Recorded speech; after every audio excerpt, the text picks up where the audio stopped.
And we're live.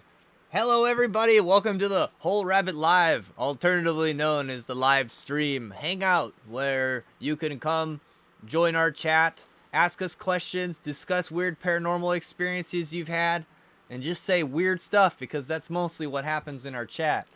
We don't have like a super structured format per se, but you know, we do. Come meet us. We like to hang out. Tell us what to do in our show. Well, we're going to talk a little bit about what we're going to do in our next show, which is occult blow-ups, blowouts, and blowbacks. If you happen to be familiar with CIA terminology, it's whenever you do a spell and it backfires. You know, anything from small ones to big gargantuan ones that ruin many people's lives. We want to talk about it. If you have experiences, please feel free to share yours. Otherwise, drop a question in the chat. We'll be happy to answer and talk to you. I think, like, just following my impulse, can we talk about Mandela effects for a minute? Like, yeah. We never really have a... It's hard to, like, just make a show about it, right? Like, but I've always wanted to talk about it on the show, and it comes up. So let me see. It's hard for me to... I'm not the best at streaming yet, but I'm going to do my best here.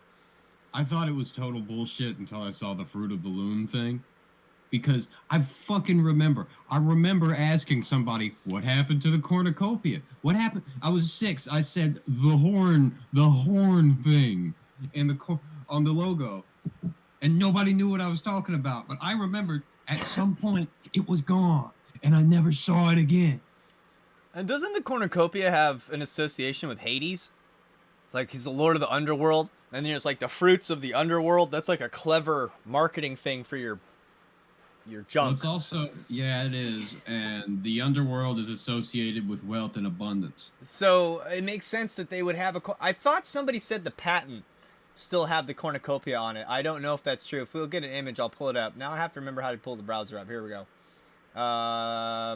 Let's see. I remember a video about that, but it either didn't specifically pertain to fruit. I remember what it was. Cornucopia is some like standard terminology used in patents. Oh, is it? In patents for logos involving a large amount of... Oh, I was distracted. A large amount of food or fruit. So if you got big junk, it's, you know, it makes sense. Can you see the stream? Can we see this? I guess I should go watch it. Yeah, watch the stream. We're going to talk about some Mandela effects. I think it might be even the first one that gets brought up. Here's a monkey. You see the monkey? I mean, wouldn't a loom also kind of allude to, like, the fates in Greek mythology? Oh, hey. Interesting. Oh, yeah, it would. I saw an interesting search suggestion. What was it? I looked up The Whole Rabbit on YouTube, and immediately under it was The Whole Rabbit hosts. Uh-oh. We gotta start churning out some individual content. Okay. Or at least I will. I know, I should just fucking stream on Twitch. Dude, you should get a spin-off show about games. I'll help. I just lost my job, so I'll have plenty of time. Alright, so apparently... It's a magical day in this neighborhood is the lyric, not a magical day in the neighborhood. Now we're to the Fruit of the Loom's logo. Its logo is similarly famous, showing fruit spilling out of a cornucopia.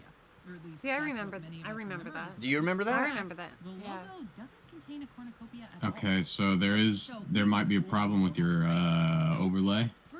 Alright, you click back over to Discord. So why do so many people associate a cornucopia with Fruit of the Loom? Even parodies and references to the Alright, can you see it now? Oh yeah, well I can see it, but all of our faces are just frozen in time on the right side. Oh, okay. While the video plays. Okay. Also known as the Monopoly Man or Mr. Monopoly. He's famous for his suit, top hat, and large mustache. Okay. However, Alright, so people are divided on whether or not he wears a monocle. Reality seems to favor that he doesn't, but our memories of this childhood game... Yeah, so apparently the Monopoly Man also didn't have a monocle. And you must be the Monopoly I actually can't hear the stream on your end. Really? Okay. Well, It's not like we have to listen to what they're saying much. Okay, yeah, I suppose so. Or has someone bought up That's all our fucked numbers? up. I swear to God, he did. Number 17, Sex in the City. This much-loved HBO show and subsequent movies follow a group of 4 women and their love lives in New York City. Do we associate money with the monocle? Or do we associate money with the monocle because of the Monopoly Man? Are you sure that isn't just because he didn't call you? Well, apparently he never had a Some disagreement on what its title monocle. is. Although some would Do you swear remember him up having a and down monocle? I Sex do. in the City. I fucking totally do. I remember thinking about him having a The monocle. explanation is that people tend to slur the word "and" a lot, so that Sex and the City becomes Sex in the City. I wouldn't know anything about what's missing out of Sex in the There also City. seems to be plenty of merch and newspaper headlines bearing the Yeah, word both "in" instead of "and." So what gives? Yeah, so it Reality apparently it's Sex with the girls. Number 16, Lucy has some splaining to do. Sex in the City. I Love Lucy is a classic sitcom and among the most influential TV shows of all time. It's Ricky. Hi, Ricky. Hi, Rick. What's going on I here? What's certainly going wouldn't on know right anything now? about this Lucy's show. husband on You've the never show seen is I Love Carl, Lucy? played by real-life Well, I husband actively Dennis, avoided it and any time I particularly saw it on memorable TV catchphrase, because, Lucy, you know, got some splaining to do. look at them. Lucy, you got some splaining to do. While Ricky frequently said the word "splain" in various contexts, he never Yeah, said apparently the Ricky use of never word said you got some splaining to despite do. the supposed What? line being Yeah. cited You by got local some pop culture. splaining to do. You got some splaining to do. It could just be a All right. Yeah, see, I think So, we're living in another reality, man. I think we got gypped. That's what I I think. got the notes. I got the notes document open. We've got like, honestly, I think things can just like minor details can just kind of get deleted and altered in time as a mechanic of time. Yeah. Like sometimes shit just changes in the past because it's decaying. Whoa! Fucking trippy. Yeah, man. I'm not really good at doing this yet. I don't know what the fuck you just did. I don't know either, man. I gotta smoke weed while I have the time. You should, you know. There we go. Now I only have one recursive screen. I wanted to blow smoke into the recursive screen. No, you can. Here we go. Well, I can fix that. Whoa, yeah. Oh, wait a minute. No more. You know, I hear that's a way you can get magical effects is fucking around with feedback. Supposedly in the Temple of Psychic Youth days, they'd go into like a room that had no windows and only one entrance, you know, and they'd set up like a microphone with a bunch of feedback, Oh, that's cool. And I've thought about that at some point. and they'd get like wind and like weird shit in the room that shouldn't exist. Well, okay, so I can't recall the example very well, but apparently when you're dealing with very long stretches of cable, I want to say HDMI, but HDMI can only be 75 feet, so I don't think it counts. But when you're dealing with very long stretches of cable, you can get interference from other objects, other electronics around it, or if you don't, if you just kind of lay it down disorganized, that can cause it to interfere with itself, right? Okay. So when you're carrying signal across it, a common industry practice is to lay out the extra length of this cable in a figure 8 loop on top of itself, Okay. which creates some kind of constructive waveform thing that helps it be less shitty. Don't you want to be less shitty? Yeah, that reminds me. There's like a certain way to wrap your cables too if you're doing live stuff. You can't just wrap. And then if cable's been wrapped wrongly too many times, you can tell because the cables kind of have like a memory to them. I think it's supposed to be like a figure 8, like what Dinka said. Yeah, there's the person who taught me showed me like an over/under method, so you don't like twist the cable as you do it. Like an over, and yeah. Hey, we got a viewer. I don't know who. We got to get people talking in. Here, I'm gonna ping the whole Discord. Yeah, come on, guys. Show you with, like, Jump into YouTube. Come ribbon. talk to us. Ask us questions. I could show you, like with ribbon, Yeah. how you do figure 8s without it like squishing it. Do you want me to do that? All right, let's see. How you wrap cables with ribbon? I think, yeah, I mean, Joe Shelby, what's up? What's up, Joe Shelby? How you doing? Shelby. Hello from Peru. That's fucking cool. I'm sorry to hear that, Sister Leo. Maybe you should. Sister Leo Oliver, is the knees hurt? You Have you know, tried spitting on it and calling it a mean name? what about knee pads, blankets? All right, what do we got? Show the camera. All right, let me see if I can remember this. Cool. Okay, so we're happy to see y'all. Thanks for coming here. Please like the video so we can someday stop having real jobs. Oh, look at that. So I don't know if you can see, but like it's a flat ribbon. So you do the same with like a cord. I don't know if I. Okay, so it doesn't actually. It doesn't crimp it. Do you see? It never crimps it. I think that's what they do with the I'm not an expert. I don't know. There's no crimping. That's how they I'm pretty sure that's what you mean by like the figure 8 with the cord, because it's flat and you don't want it to. Yeah. Oh, well, no, this typically But it's bigger. involves this is, I don't know how they store it at all, but they do this when it's carrying an active signal so it doesn't interfere. But I wanted to suggest that we now that we have people in the chat, let's try and talk about notes. The notes? Oh, we're talking about Notes. occult disasters and Let's blow-ups? talk about Okay, notes, that's the topic of the night. So, like, you can bring up anything, you can ask questions, but it's encouraged if you want to share your occult blow-ups, disasters.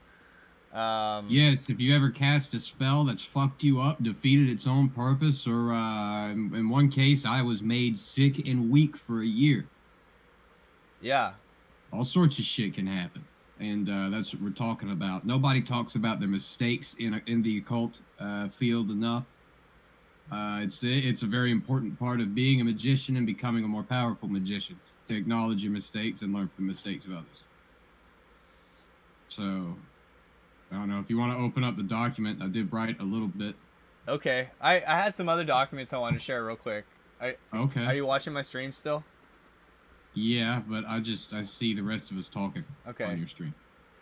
Okay, here we go. So, yeah, okay. So apparently, when Neil Armstrong got to the moon, right? Like, before the broadcast we all saw, apparently Homeboy was like, there's other ships here. They're enormous, right? Let me see if I can get a picture of it. I got some cool pictures here. Apparently, they look like this.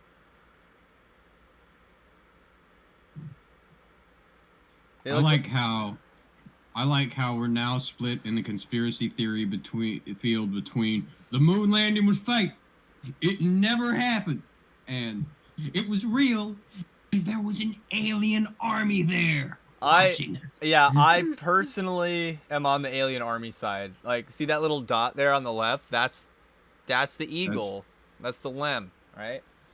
And apparently, when they landed, there were these big, huge blimps. It's just all lining the craters. Now, you know, like, you could say what you want about the lack of airplane parts in, you know, on 9/11, but there's a lot of parts involved in the space program. So, like, if they faked the space program and the moon landings, then they made up a lot of useful technology, like modern diapers and probably, like, what else? Like fire detectors, smoke detectors, and Velcro and all this other shit, right? It makes more sense that they did the landing but faked the footage. Yeah, that's what I think they did. Like, they still did the landing, but then for some reason had to fake footage because they couldn't really show you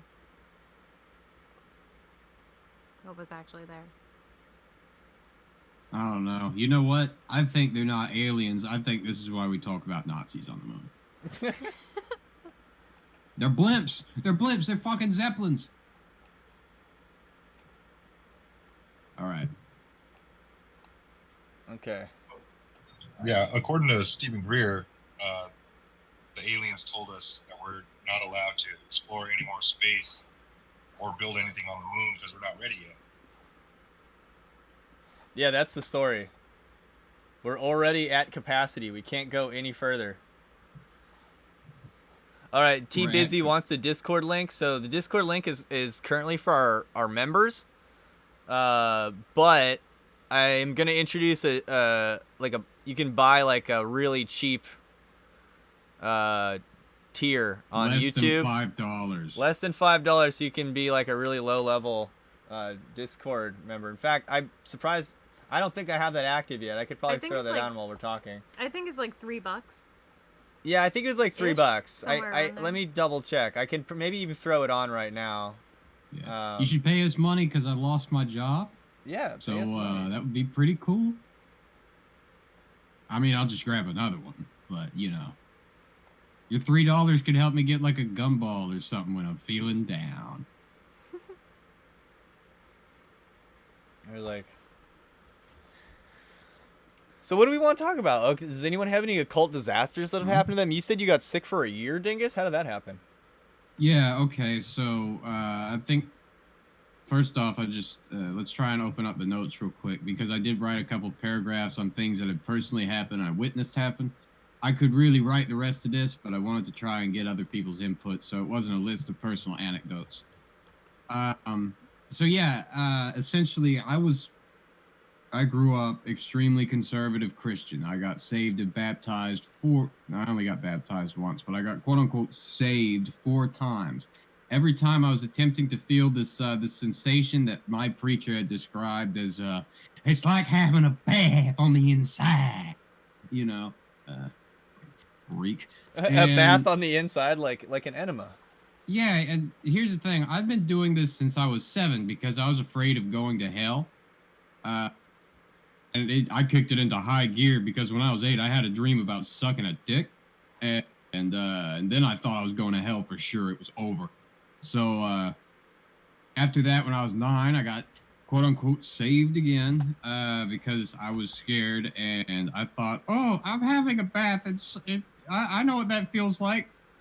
And what really happened is I just got goosebumps because I knew how to make myself get goosebumps.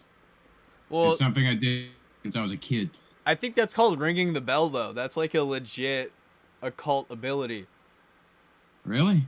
Yeah, like yeah, it's like if you can make the energy go up your spine, it's like goes up the top of your head and you get the goosebumps. I think it's called ringing the bell.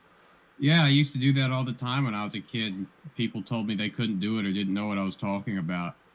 Kids actually do a lot of weird stuff like that, and then forget how to do it. Like I've heard my friends explain like doing like moving all of their consciousness into their hands and doing weird stuff like that I'd never tried as a kid.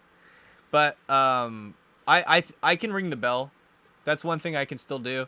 When I first tried salvia, that's what it felt like. It felt like something like that, like on overdrive. It was like, oh, this is like when you get the goosebumps, but it was like if you turn it up to like 11. And then I was in like some Alex Gray painting. It doesn't always happen that way on salvia, but it did that time. I have to give it a little practice. It wouldn't take long. But okay, so yeah, the point is I did this a lot out of just some OCD compulsion.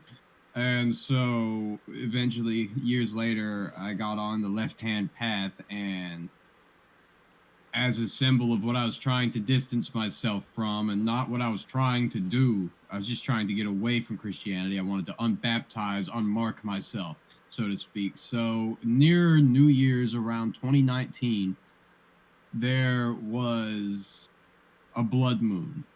And a mentor of mine, a witch friend that I'll be talking about in the next episode, agreed to help me organize the ritual. And for some reason at the time, I had set up a bunch of alarms for this.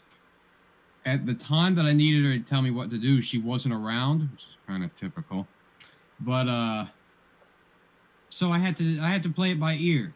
And I just kind of followed this mixture of instinct and this little voice in my head that told me what to do and what to draw on the paper and burn up and shit. And it was dawn, and the blood moon was like just this deep red crescent. The sky was going from blue to green and red and orange as the sun came up. Nice. And fucking Venus was sparkling right next to the crescent moon. It was a little bit like the fucking like the Islam symbol, the star and the crescent. Yeah. And after I'd finished the ritual, it was successful. I offered up some blood and then cleaned it and all that stuff. I just took a razor blade to my thigh and cut enough that I could get a decent amount. I don't remember what I did specifically because I was in such a rush, but I felt kind of drained afterwards, and I kept thinking that that I would get sick afterwards, and sure enough, it just as a cost of what I had done, like it was highly energetically costly, and sure enough, not long after, it started with me smoking a menthol cigarette and taking an Adderall one night. Ew. And I took a big, deep puff, and it was like 20 degrees outside, and I felt it go all the way down in my lungs and just hurt and ache. Huh. And I thought, wow, that's not good. And I got bronchitis for like a month and a half. Like I went through a whole Z-Pack and shit, and it just kept lingering, you know, and I ran out of codeine halfway through.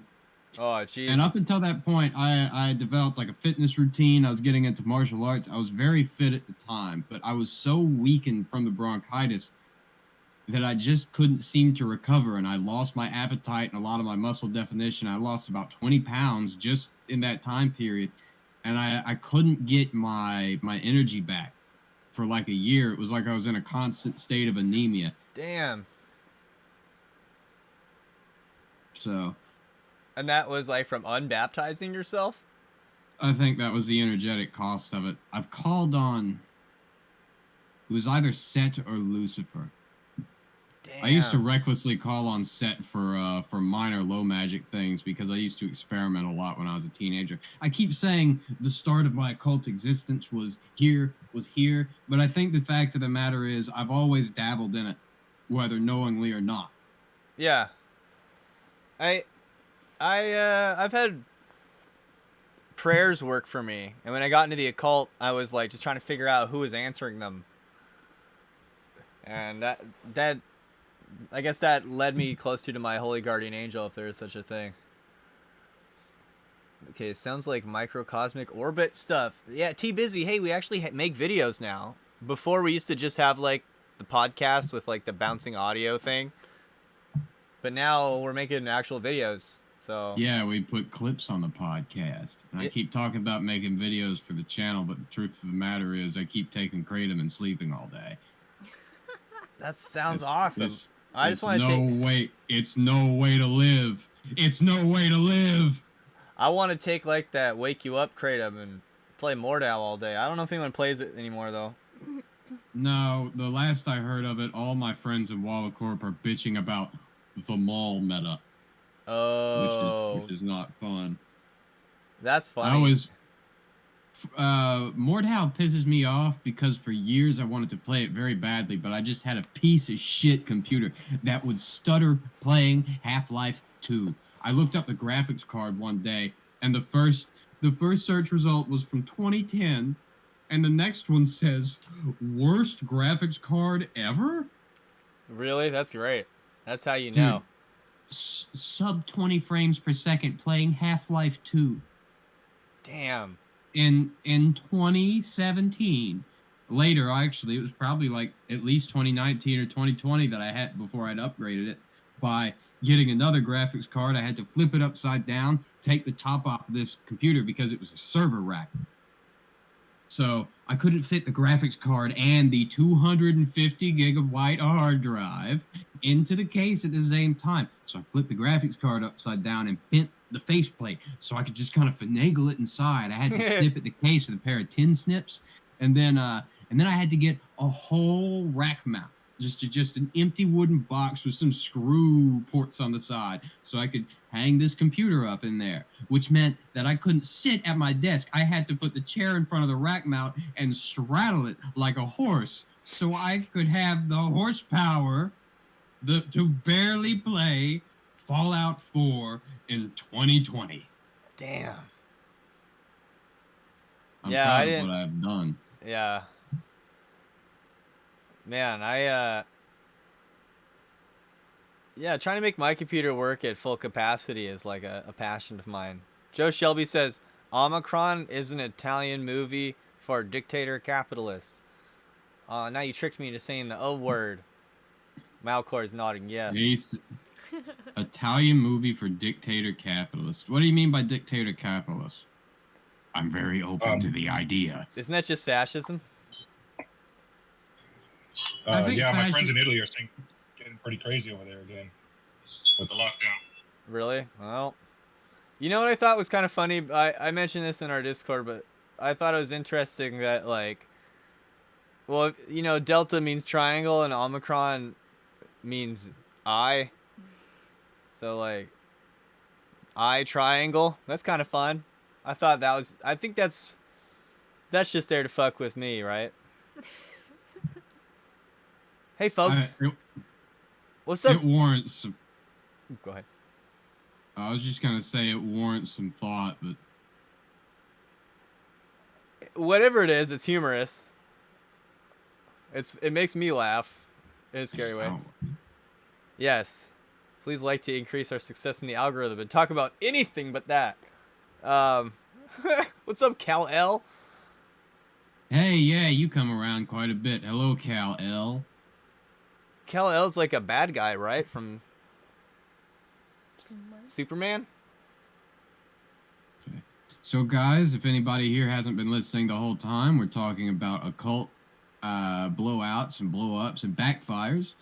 If you've ever had a spell that's been fucked up, or you can think about the nature of, you have some ideas on the nature of unforeseen consequences in our lives, be free to tell us so we can fill out this note sheet.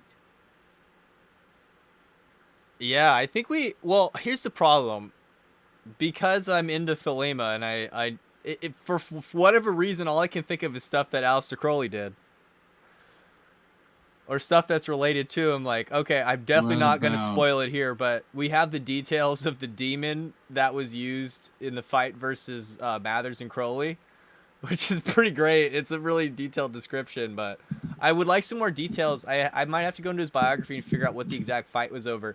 I think it was after he received the Book of the Law. He felt quite strongly that he had, like, gotten clearance from the Great White Brotherhood to, like, at the level he was at, I think he thought that, like, the Golden Dawn was the proper, like, level that he should rule over on the planet. And Mathers was like, no. But I don't know for sure. I'd have to look that up. They got into a magic fight, like, around that time, like 1907. So it was after the Book of the Law. That's about all I know. But they started sending demons at each other. And I'm trying to think of some other, like, really famous blow-ups. I mean, like, the Abbey of Thelema didn't do so well. But that's another Crowley. The stepping into the triangle with Coronzon, that's another Crowley. I think All Crowley. Well, it's just what I happen to know. I'm sure there's other occult fuck-ups. I just don't... I'm having Honestly, trouble coming up to some that aren't Crowley. Something kind of fun, or something that I find interesting that I recognize the more I learn about Thelema, is my witch friend, the one I talk about all the time, said that she didn't care for it because the Thelema are kind of like Sith, where they dump all of their karmic debt and all of their mistakes onto their apprentice. It's fucking true. I don't think that's exclusive to Thelemites. I think that's like a ceremonial magic thing to do. It's like, get the apprentice to do it. Get the apprentice to do it, because if it backfires on the apprentice.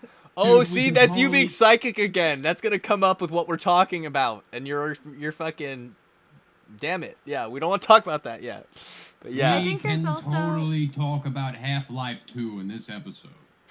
Gordon Freeman is the fucking assistant. He pushes a crystal and a card into the beam, and then it ends the world. You're It's right. his fault. You're right. I- You know, that's exactly what we're talking about.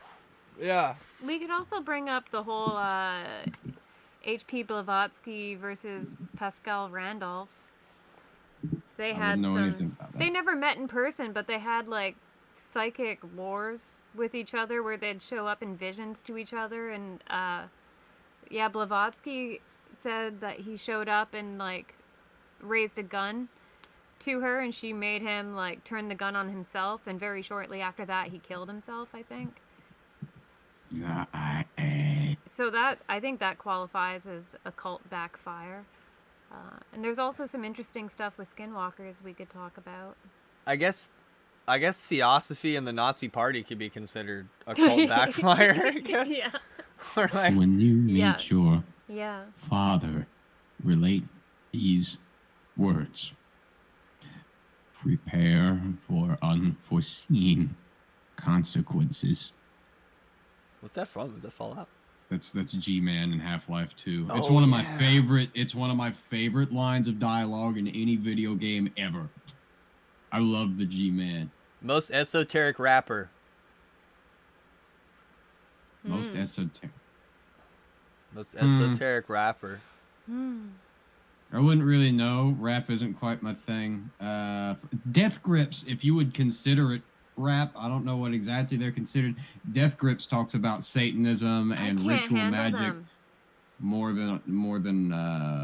Was that what your often ex than was most. into? Oh my god, my ex loved the Death Grips, and I just couldn't fucking stand them. I There are like very Death few- Grips remixes. There's very few things that actually make me want to turn it off for music, because I have a very eclectic, open, love all kinds of music.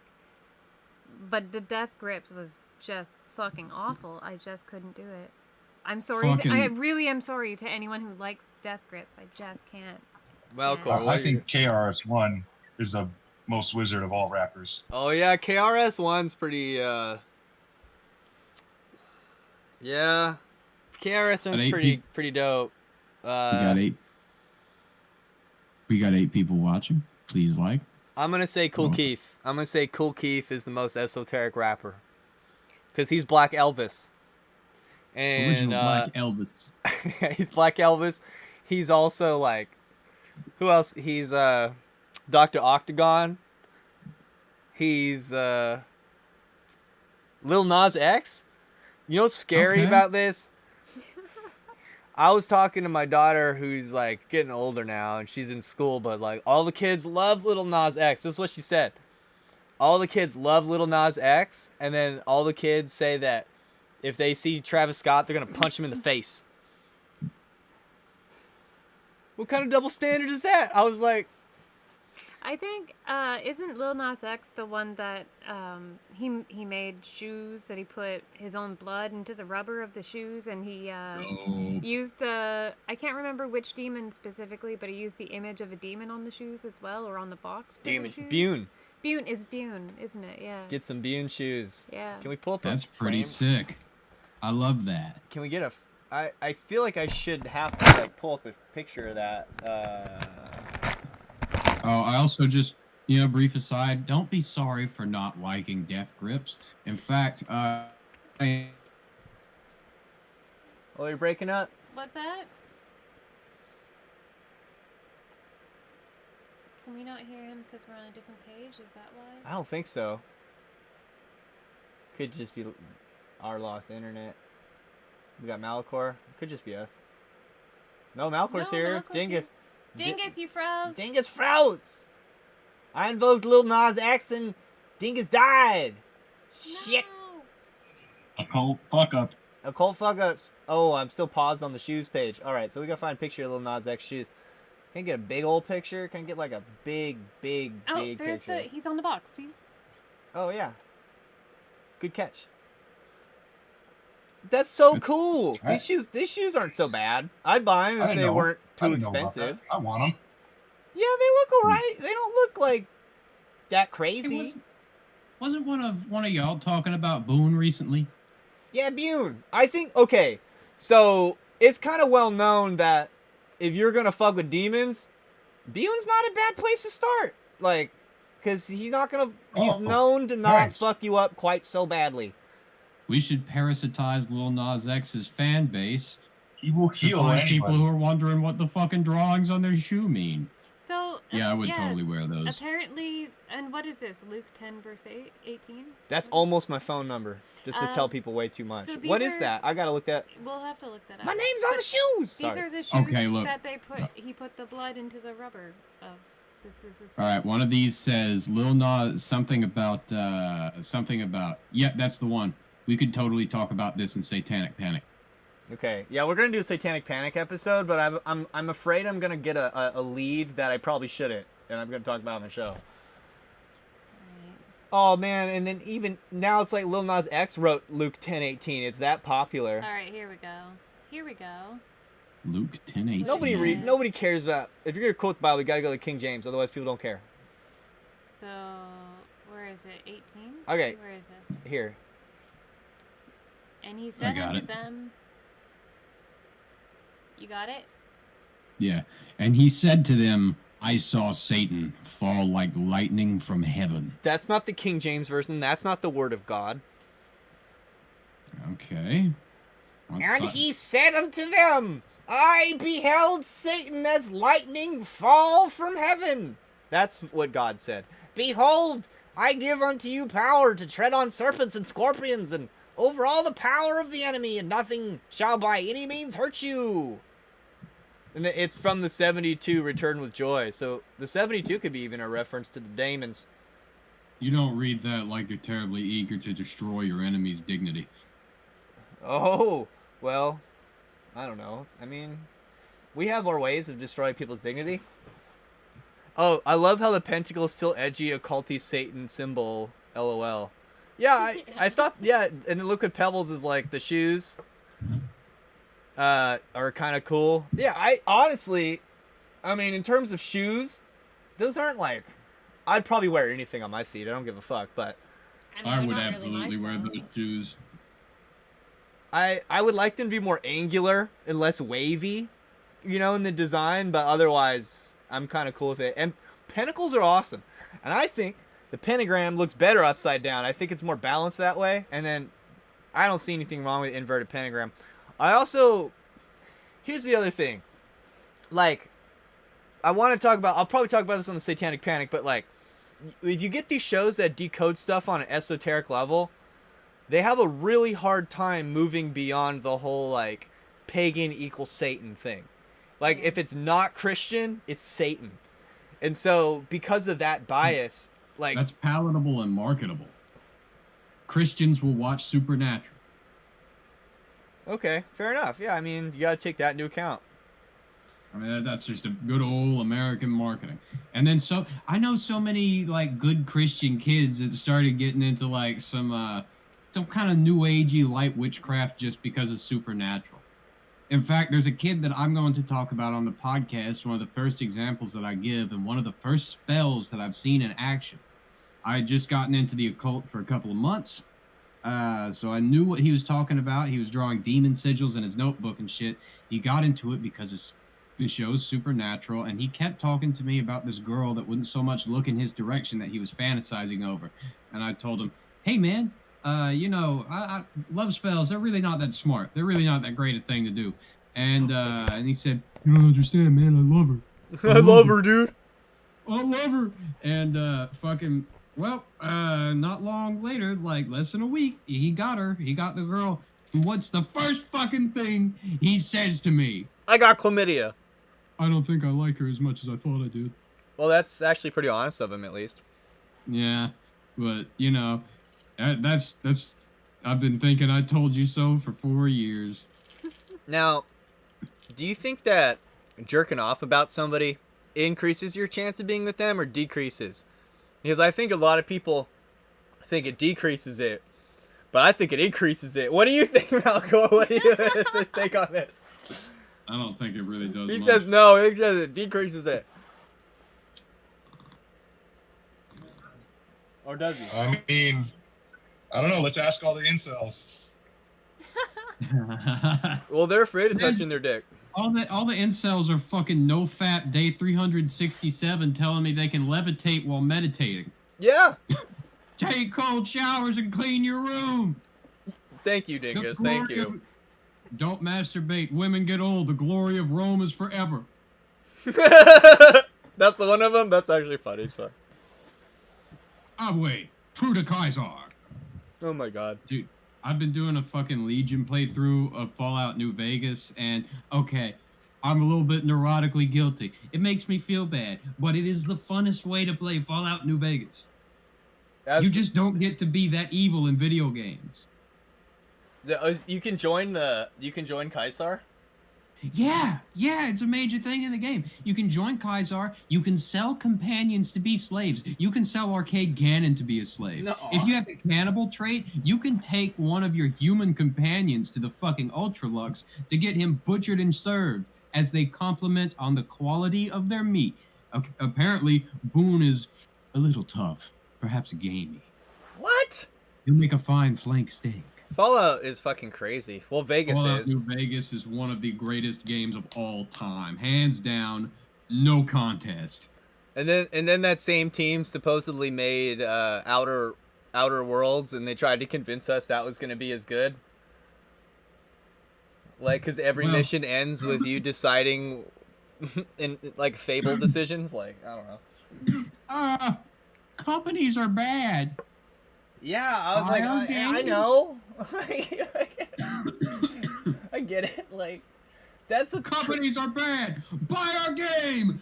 Big money. Big money. I don't think capitalism being bad is an underplayed trope in sci-fi. I think we all know there's something wrong with most sci-fi worlds that have a big, huge capitalist system. We know there's something missing. They're still That's eating like McDonald's. You know?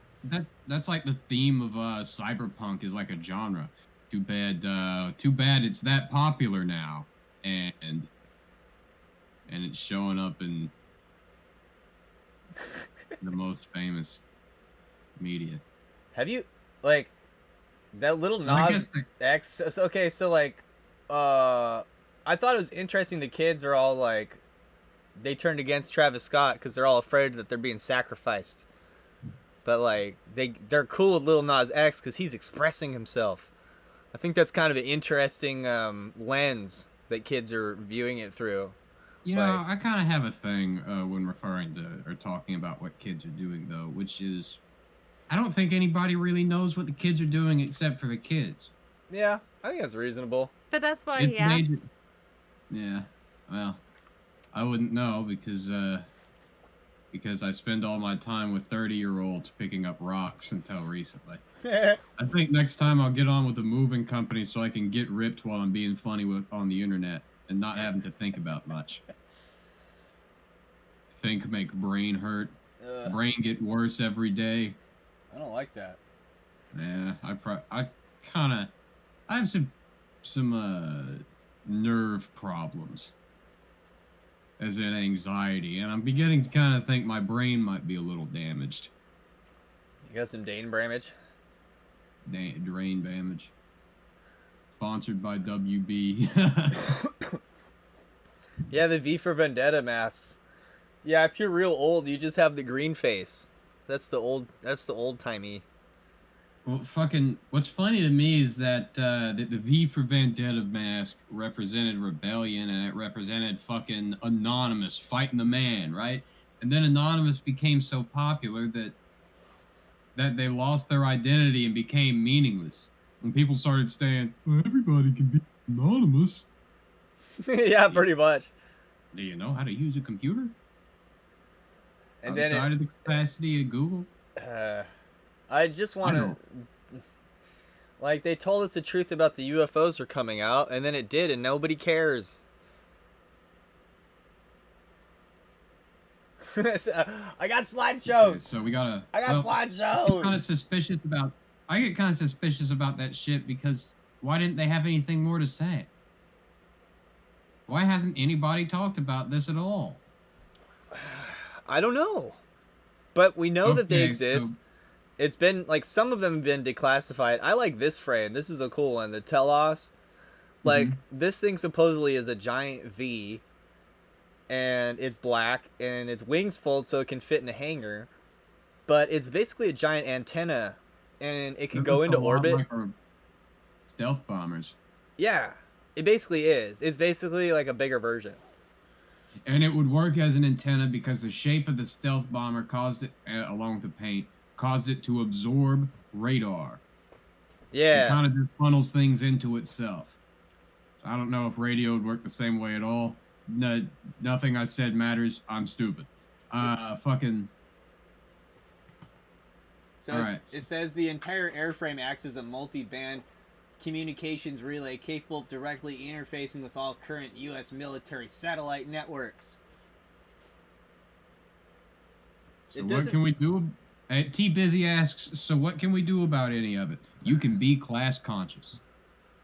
I don't know, really.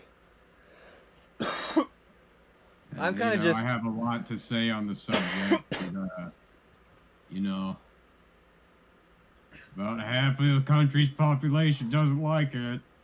I guess that's I guess if you're not fence sitting, that's exactly what happens. Can you just say it with kid gloves so we, you know? Well, I kind of did. I said class consciousness. Essentially, I'm what you would call a social democrat, maybe a little more extreme, but I believe that a lot of the problems that we are experiencing in our culture today is a result of a massive shift in American economy and culture that occurred in the 70s, which is that we took up a political and economic policy that we refer to as neoliberalism. You could also refer to it as Thatcherism. It largely resembles the disastrous policies put in place by Margaret Thatcher, and it's defined by, it's kind of inspired by Ayn Rand a little bit, because she was all the rage for about 40 years, but now it seems like every time I hear people talk about her, they're making fun of her. Yeah, nobody likes her because of Atlas Shrugged. Well, she was also supposedly like a terrible narcissist, but I don't know. I think she has at least a couple of cool things to say. But anyways, it's characterized by this breakdown of our social fabric into what they refer to as individual liberties at the cost, oftentimes, of social liberty. People under these platforms will tend to run on the premise of small government deregulating big business so you can have some trickle down, right? But when they say small government, they only really mean deregulating the economy, but they will almost always increase the police force and the power of their tools. They'll militarize the police, which is exactly what happened in Thatcher's England. She used police as strike breakers throughout the 80s. Before Thatcher, their steel and their coal unions were very strong. After Thatcher, they moved to a service economy like we did in the 70s. Where most of us work in call centers and shit now instead of working productively. Yeah. She broke the strike in record time by increasing police presence by, I can't remember a specific number, but it was quite a bit, and there's an abundance of footage of these police rushing and breaking protests and strikes of the steel unions after she exported steel work to cheaper foreign countries. Interesting. It shares our economy is nearly identical. It's just that we didn't fuck up so bad that we caused the troubles to start in Ireland. A lot of the shit that happened in Ireland and the violence that extended 20 years, it wouldn't have been 20, but for quite a while after she was forced to resign because she enacted the poll tax, is a direct result of Thatcher's policies. I could talk a lot about neoliberalism. It's something I've been researching more recently, but I really don't know enough to make anything else I say worth a damn. You know what reminds me of that time period, like a big occult blow up? Charlie Manson. Charlie Manson? I don't know a whole lot about, was he necessarily a cult? Well, people think he was. Or was he just a short, scraggly Dionysus? That's what I think he was. I sort of think, because his shit only lasted a year, so unless he was under the influence of some weird MK Ultra mind experiment or something, he probably was just trying to keep the ladies like in his crew. He's just trying to be the coolest guy in the group and keep the show going. Because it didn't last that long.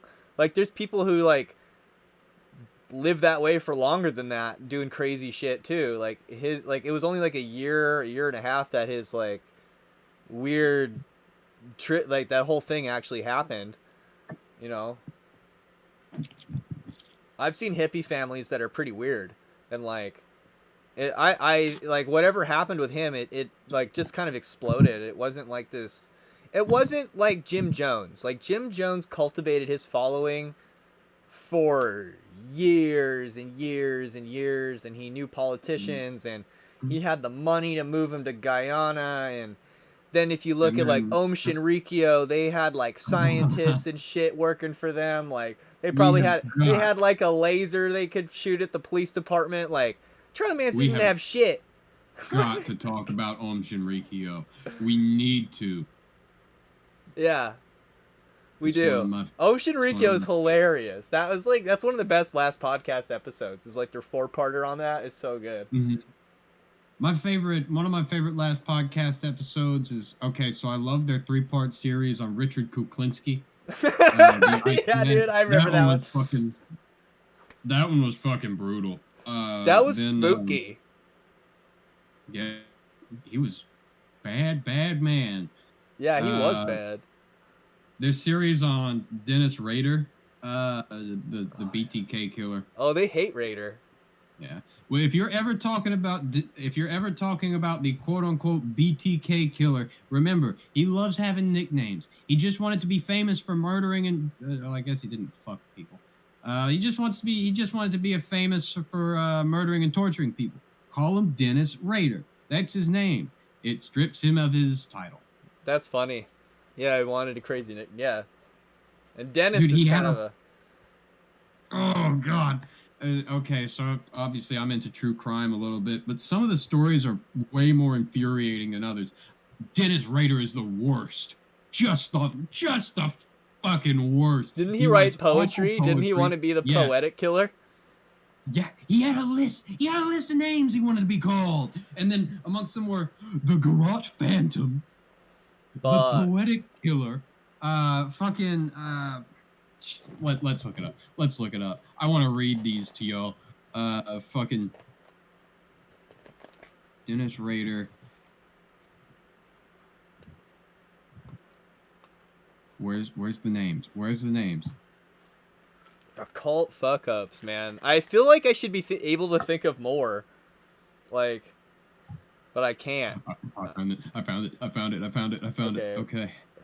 Oh shit! It's just in the page. No, we can totally think of more. We just have to dedicate an entire discussion. Like, open up the notes.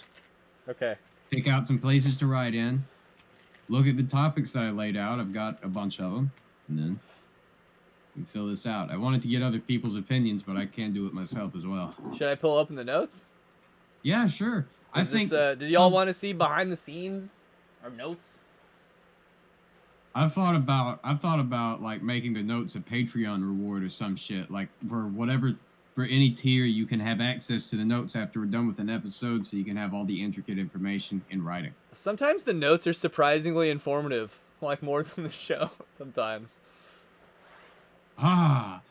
Okay, so Hecka, I thought of something controversy in one of my subjects. He said symbols contain the opposite. So I was thinking about, all right, so there's an angle that I'm going to take with this episode, which is that the material reality as we know it, the realms outside of creation, God, the clear light, are a direct result of that thing existing. And there's no possible way that all sentient beings could ever be in nirvana or attain the clear light simply because they're just a consequence of that thing existing. We're just somewhere outside of it where it twinkles and sparkles and distorts itself. You're talking about like supernal and the level, I forget what they call it in the Kabbalah though. But well, I was thinking about the diagram that lists the outer darkness.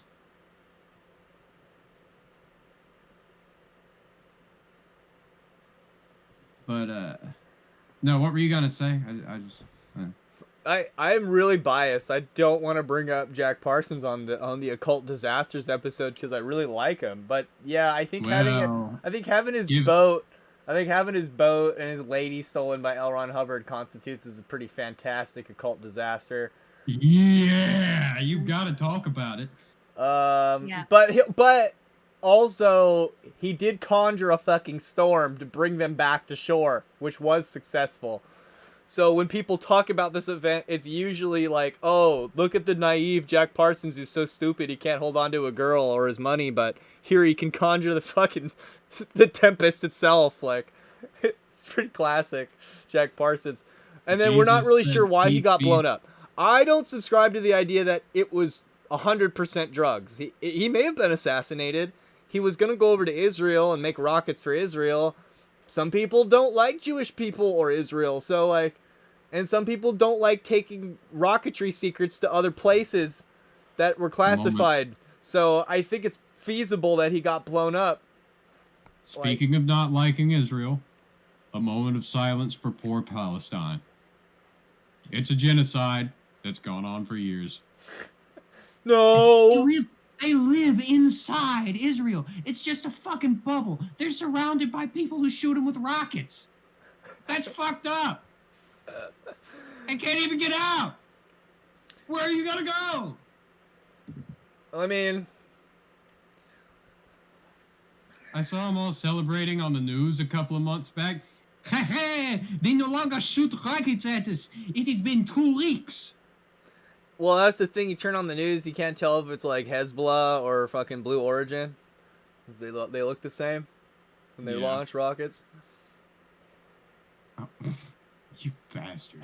Anyways, I don't know. I think know if this Hezbollah sentence builds the means- Blue Origin rockets too. Actually, I'm not sure though.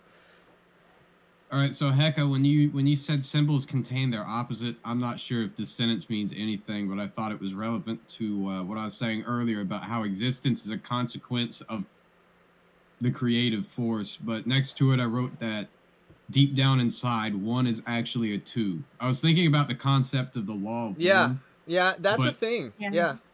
Okay. Because one I mean- kind of implies the other. I don't have the notes in front of me right now, and I haven't put my notes in to the notes yet. I usually write mine separate, and then I'll put them in when I'm done. So I'm not sure who wrote that. I It haven't must have looked been at it Luke. yet. Oh, it was Luke then, yeah. It was Um, just pink, so I thought it was you. Oh, Let's see. Maury mentioned something yesterday about bypassing karmic debt, which I think would be good here. I have a topic about enshrining of mortals because I was just kind of thinking about people becoming egregories, right? I was thinking about how China has that large portrait of Mao Zedong on Beijing, just whatever that structure is. Everybody's familiar with it, and it's been there since he's been alive. It never goes down, right? That's Oh, kind you of like did- his yeah. egregory in the government. And it makes me think about how when you're dead, supposedly, or at least according to the Bardo, one of the places you can take shelter from the karmic avengers is places where you are enshrined, places where people have set out food and shelter for you. Whoa. What if the husk of Mao Zedong is sitting in that painting, just fucking quivering in fear from the demons terrifying him with sickles and razors in the outside? Okay, He's listen, watching you might be onto something because I've heard this trope in conspiracy mythology that the Illuminati has like clones of Mao, or that it's not really clones, it's actually Mao. Like they can communicate with his corpse or something, I don't know. And that he's like really popular still. But if you take these things that are probably not literally true and you reduce them down to metaphor, they start to make sense. So I actually think you might be onto something. If we look at like Lenin, like is Lenin still on display? Like what's that deal about? And like how many people were trampled to death at his funeral, right? Like Russia hasn't necessarily changed much. It has not Right. necessarily changed much. is Lenin still on display at Leningrad? Like Okay, so we've got.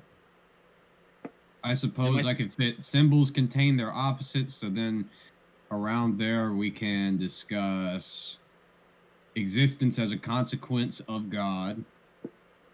I don't really like the word God. I think that implies a sentient thing or a dude. I think it's relative to the person. Like it's subjective. It You depends can on do how you that. view it. Yeah. I usually mean Roma or Ein Sof if you're a Kabbalist when I say Yeah. God, but like I typically refer to the clear light. That's my favorite interpretation of it. yeah, that'd be that's the same. That'd be like more or less the same thing from what I'm saying. Although most people they usually think of a bearded Jehovah. In that case, like you could, I mean, from a Gnostic perspective, the creation of the material world was a gigantic occult fuck up. The whole thing. Like, why is there a missing sphere on that tree of life anyway? Even they subscribe to the idea that there's something fucked up going on. Like, oops. Or even like what's the okay? You know what? Now that I'm really thinking about it, what's the original occult fuck up that everyone believes? Adam and Eve. They ate Oh the shit! fruit. Oh Right. shit! All right. What is a convenient title to sum up both of those? Adam and Eve and The missing Adam and sphere of Steve? the Kabbalah. Oh, Oh, well, I wanted it kind of blunt so we would just remember to write about it later. oh yeah, that's actually good. Yeah, what you said. Existence as a consequence of God. Well, because Malkuth may One have is fallen two. off the tree, you know? Like, Here's something I just thought about too, that God is worshipped as the creator in typical Christian mythology, and he's associated with the other symbol of Saturn that isn't Satan, Father Time. God looks just like typical depictions of Father Time or Janus. It's really a very old archetype of this old bearded man, sometimes carrying a scythe. He's really dead. He's actually dead. That made the world.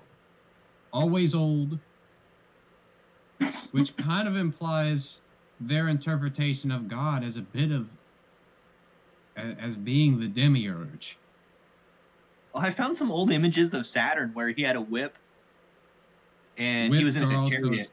What's up? He was in a chariot, and he had a whip, and he looked just like Abraxas. Yeah. Well, you can see the whip and thinking Abraxas is associated with the sun, and especially particularly the time he was in. He was a taskmaster, which meant slavery. Enforced by a whip. Work was enforced by violent force. Abraxas is still popular. In that game Cruelty Squad I'm playing, one of the final bosses is Abraxas. The Taskmaster. Cruelty Squad is a game that sums up opinions about the gig economy and work in the neoliberal culture of America. Losing your soul to having to work towards some arbitrary goal that takes more capital than you would ever have unless you borrowed a lot of money.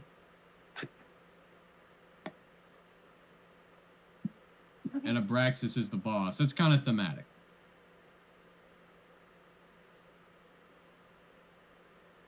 They're people and generate, order, destroy. T Busy. We're glad you're here, T Busy, by the way. Thank you for participating. Yeah, free Britney, free Palestine. But yeah, Abraxas being the boss of Cruelty Squad and capitalism and all that. Well, yeah, the Taskmaster. It's like if Saturn's the Taskmaster, when you're ever at work, you're kind of under the influence of Saturn.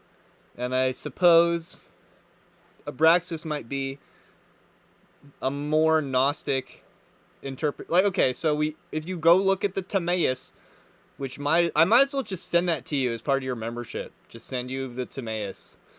Fucking.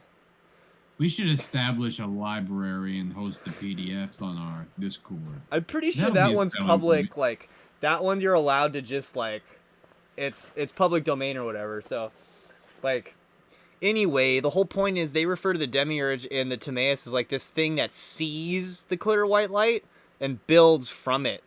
So that's why I think it has a chicken head or a rooster head, because it can see the light, and then it's like telling people what to do based on what it sees with the plan, right? I think. He can set into motion large chains of events in order to manipulate the clear light. Yeah, he could see. He could see the takes clear more light. force than any one being would have to directly interface with it. But as it goes further away, as you get further down, it gets easier to nudge it in different directions and bend it into different colors and put it through prisms. We're all stuck in his butt now.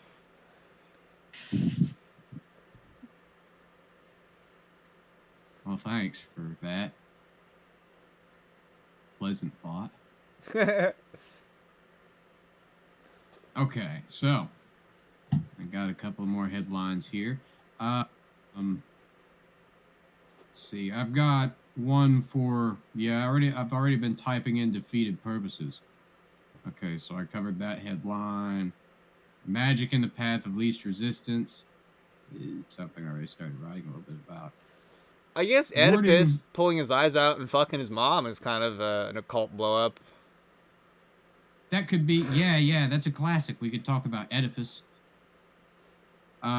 Towards the end of the free episode, I want to talk about warding. Okay, we're Warding yeah. is like an essential practical magic thing. It's often neglected. I did for a long time, but because I wasn't fucking around enough to warrant a ward. Also, I have a little tagline for the episode. If you're not suffering consequences, you're not doing your homework.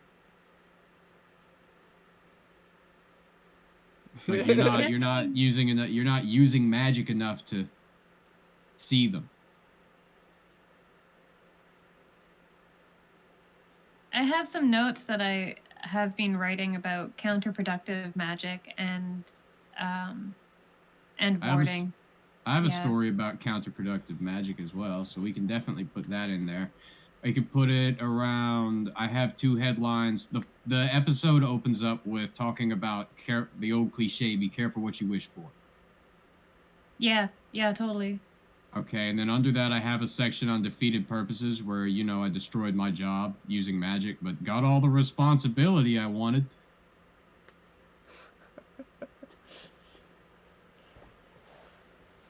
So we can put it around there. In fact, I think those both go very well into counterproductive magic. So any headline that's in red is something that we haven't written about yet, but are going to. Are we gonna be ready to record tomorrow? Because I'm coming up with some funny things now. Like, what about Atlantis? Like, well, you should have got on the call earlier. It's kind of a big one. I don't know though. Like, what happened? Did they use crystals? Were they shooting up? Were they fucking? What was their problem? Why did they? They did something wrong. Okay, counterproductive magic is now a headline.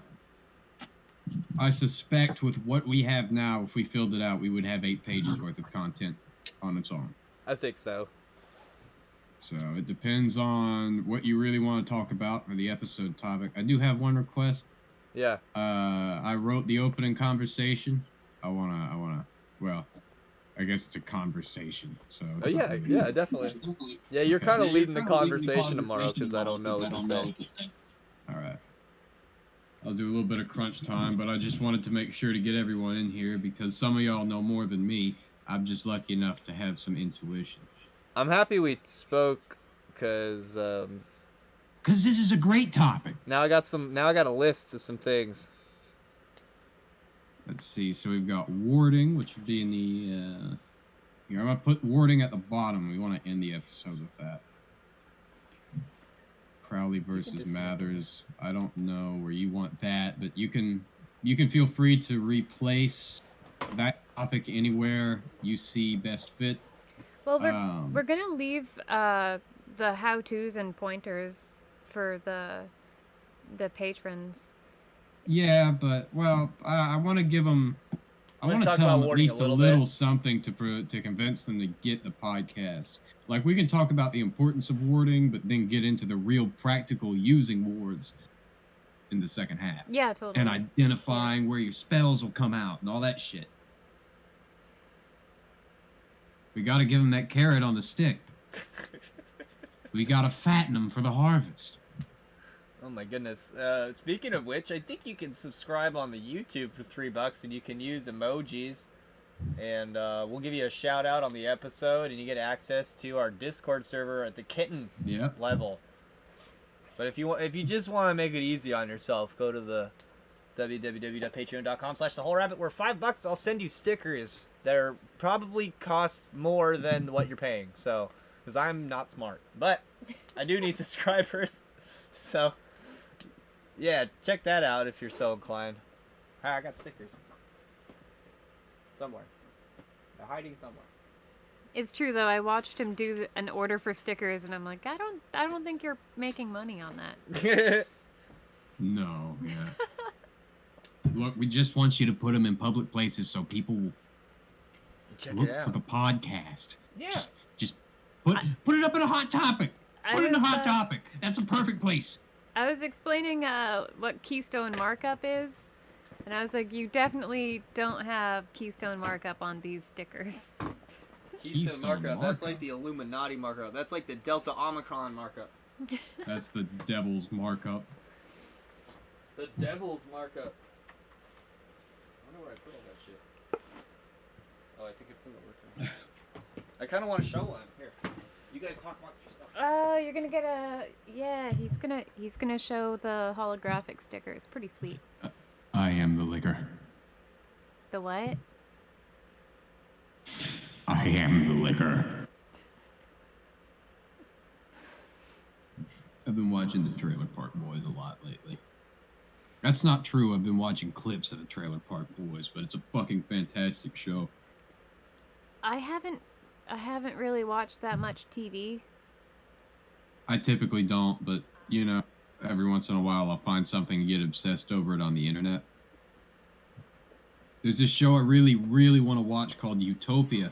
That was an old English drama on the channel, on Channel 4, which is, I believe, a separate broadcasting network than the BBC. But it was called Utopia. And it's very hard to find. You certainly can't find it in the US, and apparently even if you're English, it's difficult to find recordings of it. But some claim it's the greatest show ever. It was ruined by an American translation of it that turned it into one of the worst shows ever. Because Really? they took everything subtle about it and made it loud.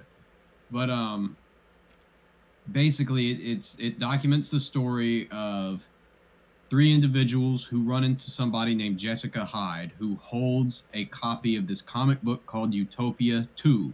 Utopia 1 is famous because it predicted a deadly pandemic that swept across the world and many future events. There's an assassin, a team of assassins that's constantly searching for the girl who holds the manuscript, whose name is Jessica Hyde, because if it got out into the public, it would threaten a plot to destroy the majority of the world's population with a virus by a network of people who are concerned with resource consumption. Wow. And Pyrocynical made a wonderful 8-hour-long video on how dope this show is, going into detail about every episode. I really want to fucking watch it. Damn, But I you want to can't watch find it. It's called Utopia. It's called Utopia. You have to look for the British version because the American one is trash. Trash. Weird. Okay. Garbage. Okay. Yeah, I'm down to check that out. Cal else he's already watching it. Wait, okay, fucking, god damn it. I hate you, you son of a bitch. Where can I find it? What streaming services is on? I'll get a VPN. What do I need to do?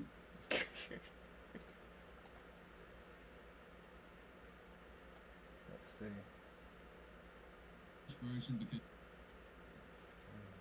The skeleton sticker. Yes. Sorry, I'm freezing the. We've got another one in the works. I don't know if it's actually coming or not, or Mari showed you, but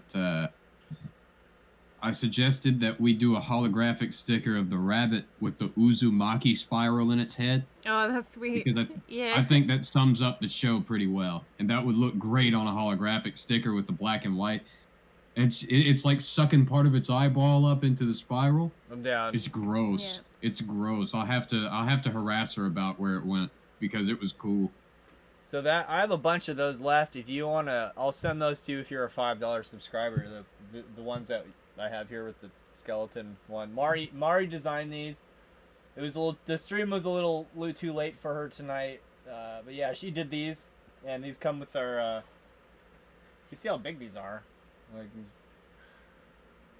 Put them up in public places. You get these just at $5, and then if you do the $20, I'll read your cards, and This is big enough to cover my face. yeah.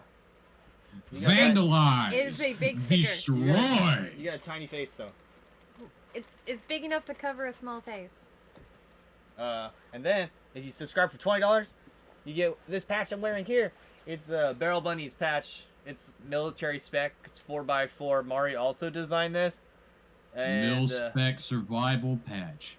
this is magic. If I have better luck when I wear the symbol, it makes me faster and more badass. It's I guess I should wear it. It connects you to the egregore real strong. And then at the $60 tier, you get all that stuff, and you get access to tarot lessons. And I'll send you a pack of runes as well. Runes? I need some runes. Yeah. So those are I options. love runes. They're hand pyrographed by us. Yeah. I don't even know what that means. We're gonna do a runes episode at some point, which I'm fairly excited to do because runes have been my favorite method of using magic and divining information forever. I think they're better than the tarot. I think they're better than the I Ching. You can use them in all sorts of cool ways. You can ward with them. You can do spells with them. You can make shit happen by just thinking about runes. T-Busy wants us to hold a banana for reference. We don't have a banana. I have a trackball. A banana? I have a trackball. I think they meant the sticker. Oh, no, the sticker? yeah, this big sticker. The big sticker? The big sticker. Oh, man. Well, military spec patches are 4x4, right? And this is 5x5. So this is... Here we go. This is a trackball. Yeah. Hold it up next to a picture of your cock for reference. If you're Canadian, you can gauge the size by an extra large coffee from Tim Hortons. This is 20. Man, somebody in this chat lives in Peru. 20. What the fuck is a Tim Hortons? They're thinking.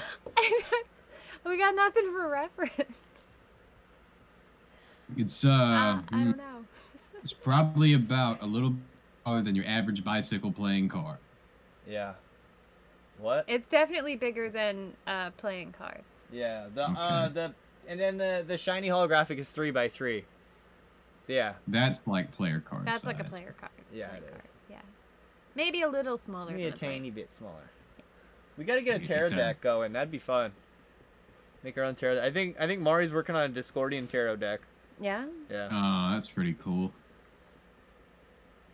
All right, so let's see if we have more topics to address. Hold up banana for reference, please. That's what I was saying. We don't have a banana. When you've taken a picture of your dick and you need to find some way to reference the size. I got a can of anchovies. They're round. This is like my power bricks from my laptop. They're kind of They're giant though. They're standard size. Giant power brick, I guess. I think they're big. Okay, so I also have another topic. I don't know if it's really.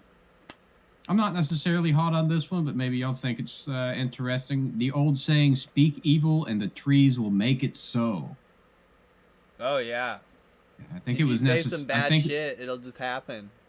Like, well, that evil spirits will hear it and make it come around was at least the Greek interpretation of it. It was the evil spirits of the trees that would hear it and cause it to happen. I think it's Yeah, trees? Isn't that related to the whole knock on wood thing? Oh, I don't know. Well, I think it is because, like, as far as I'm aware, you actually are supposed to knock on wood as you say it so that the fairies can't hear you. You're not supposed to knock on wood after. You're supposed to knock while you're saying it so that they can't discern what you're saying. Well, there's something actually really fascinating about the concept of fairies living in trees and tree spirits listening to you, which is that across several cultures, trees and specifically their branches are seen as symbols of communication. One of my favorite runes, the Algiz rune. There's like 100 different ways to say it, but yeah, there you go. I put this up sometimes when I'm driving. I don't know why. But I need some protection because the people around me are psychopaths. Yeah. In Atlanta. They drive like psychopaths, but it's one of the runes with like the largest variety of meanings, but it's associated frequently with Heimdall, who is a guardian spirit, the Rainbow Bridge, which is the path between worlds. Of course, it's the shape of an elk's antlers, but also the branches of a tree. Trees and tree branches are constantly seen as symbols, or not constantly, but consistently seen as symbols of communications. Mm-hmm. What do you grab to direct energy in ritual magic? A tree branch, a fucking wand, a little piece of natural wood. I think it's really cool. Like the whole thing with the Algiz rune is that the branches catch incoming energy. That's why it's a protection.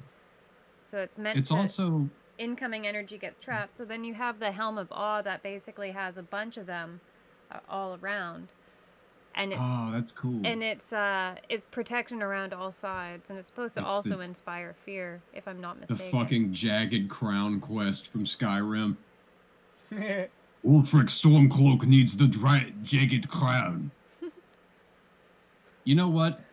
Briefly on the topic of Skyrim, I don't know if I'll ever download it again. I've spent hundreds of hours playing it, but looking back, I just think, is this game actually okay? Is it actually good?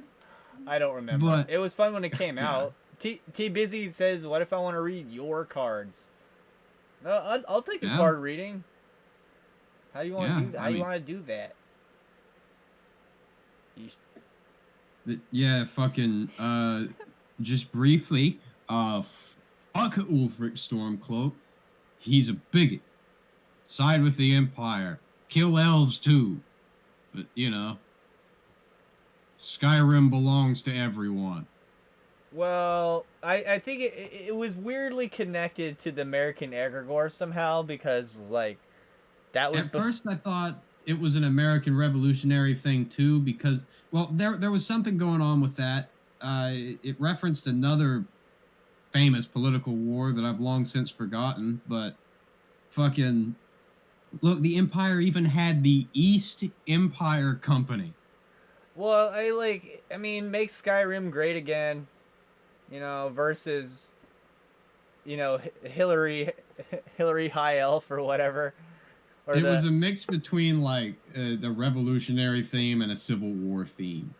Yeah, but it was a little bit like the 2016 election because I think the person who sat on the throne was an empress, and she was and people were afraid she was aligned with like outside interest, and then the So whole the thing thing is, Ulfric was running on like a pro Skyrim platform.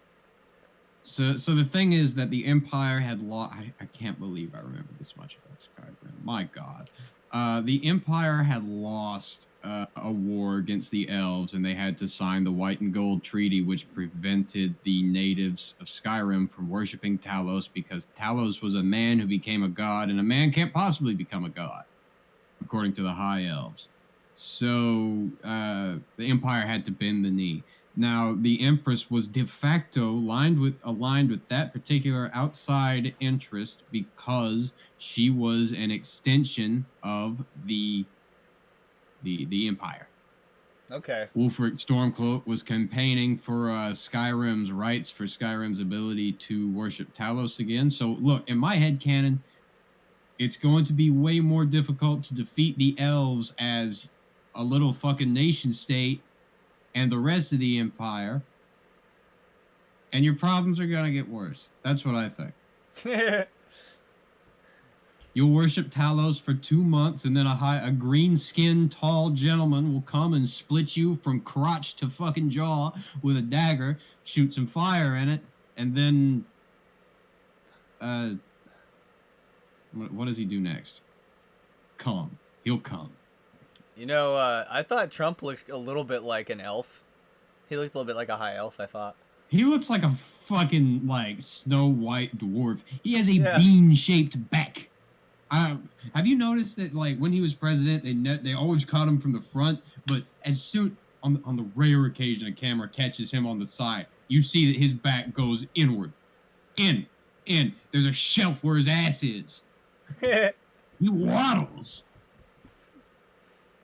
T Busy says, "I'm glad we could keep friend company at work." And if you're referring to the screen that shows some shelves, that's Malcor.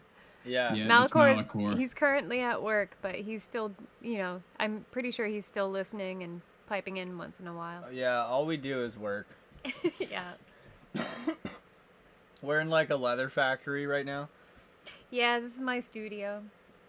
My very messy studio. So, I'm almost done like submitting the next free podcast episode, Animal Familiars 2, but mostly it's about burbs. Okay, so Birds of alchemy, snakes. If someone asks if you're a god, you say yes. bypassing karmic debt, we will talk about that. I want to talk about that. I want Mari to talk about her story where her magic friends all snitched on each other in a fit of mass hysteria. We'll talk about warding. I think I've listed that. I know the Great White Brotherhood supposedly is supposed to fix occult disasters. Like, if you fuck up on the astral level, there's some, like, higher authority that'll clean it up for you, is the story. At what cost? At the cost Where of were those they when the people's ego. Nazis came? Trying to make them win, probably? I don't know. Great White Brotherhood, it makes sense. Yeah, that sounds like some racist nonsense, but I don't know for sure. I don't know if you guys want to bring up Epstein. That's an occult disaster. Free Ghislaine. She's a victim. All those nasty children made stories up, and now she's sad. Free Ghislaine. Justice for Ghislaine. She should be strangled with her own entrails. No, she's all those people said mean things about her. So she's the victim. Actually. Could I be so out of touch? No, it's the children who are wrong. Yes, exactly. Thank you. Free Ghislaine. I mean, she's been very inconvenienced by this. I'm sure she had to teleconference to court once. I mean, they drew a picture of her sitting in court. I mean, I'm sure she's really fucking put off by all this. I mean... Yeah, why haven't I been hearing much about that trial, huh? It's because... You know, and thank God nobody knows about it. Because if they did, she would be getting a lot more media attention. And that's the last thing we want. Is people to pay more attention to her. Because I think, you know... No, she's a terrible, terrible narcissist. That's how I heard when they eventually found her, she was all offended. She was all like, why are you inconveniencing me with this? Like, what? Well, the only reason that she could have... Was she? Yeah, she was on the run for a couple, like, I think almost a year, and they found her in some secure location underground. What? I heard that she was at Maxwell Estate at her house, and it took them a year to find it. She's just chilling in her house. That's what I heard. Well, they did some sketchy shit during the eclipse too, didn't they? Oh yeah, her trial started during that eclipse in Venus. At the same time, the Rittenhouse trial concluded. It's pretty wild. Yeah, don't look here. But well, it's a federal case. They can't really have cameras in there and whatnot. And right. Whole family are like news people, so they put money in the pockets of every news corporation that is out there. So that's why you're not hearing about it. Yeah. Yeah, a lot of people spent a lot of money in that other case, but look, here's what you need. You need a big angry mob with sticks, broomsticks, with masks. And every once in a while, that's you exactly get a pitchfork. What they want. No, that well, is look, not if the way they let her off, look, no. They want that, but we have to do it the old-fashioned way, where you see someone walk out of a building and you all follow them, yelling, "Kill!" You know. No, I don't think you could say that on YouTube. In Kabbalah, it's called the level of effects, and it's one of the main things you got to acknowledge in your free will. What was that again? I just think we should make him work at McDonald's once we catch him. Well, she's ratting out a bunch of men that were part of the whole cabal. I guess, like, ultimately, like, philosophically speaking, I'm opposed to the state death penalty because I don't think the government should have the right to tell somebody when to die. I think that sets a bad precedent. But I sometimes generally you just agree. really want them to die. I think we should just make her work at McDonald's. You know, forever. We should tie her to a rock and grow her liver back every day after a seagull. It wasn't a seagull. It was a fucking eagle. Yeah, there you go. Yeah, Zeus eagle pecks it out. We have the technology. We can get medieval again. But then she won't have to wear a French fry hat and say, "Would you like fries with that?"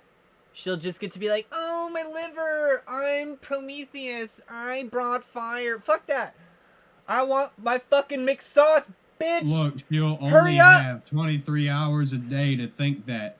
For 1 hour a day, she'll just be thinking, ah! That's true. Ah!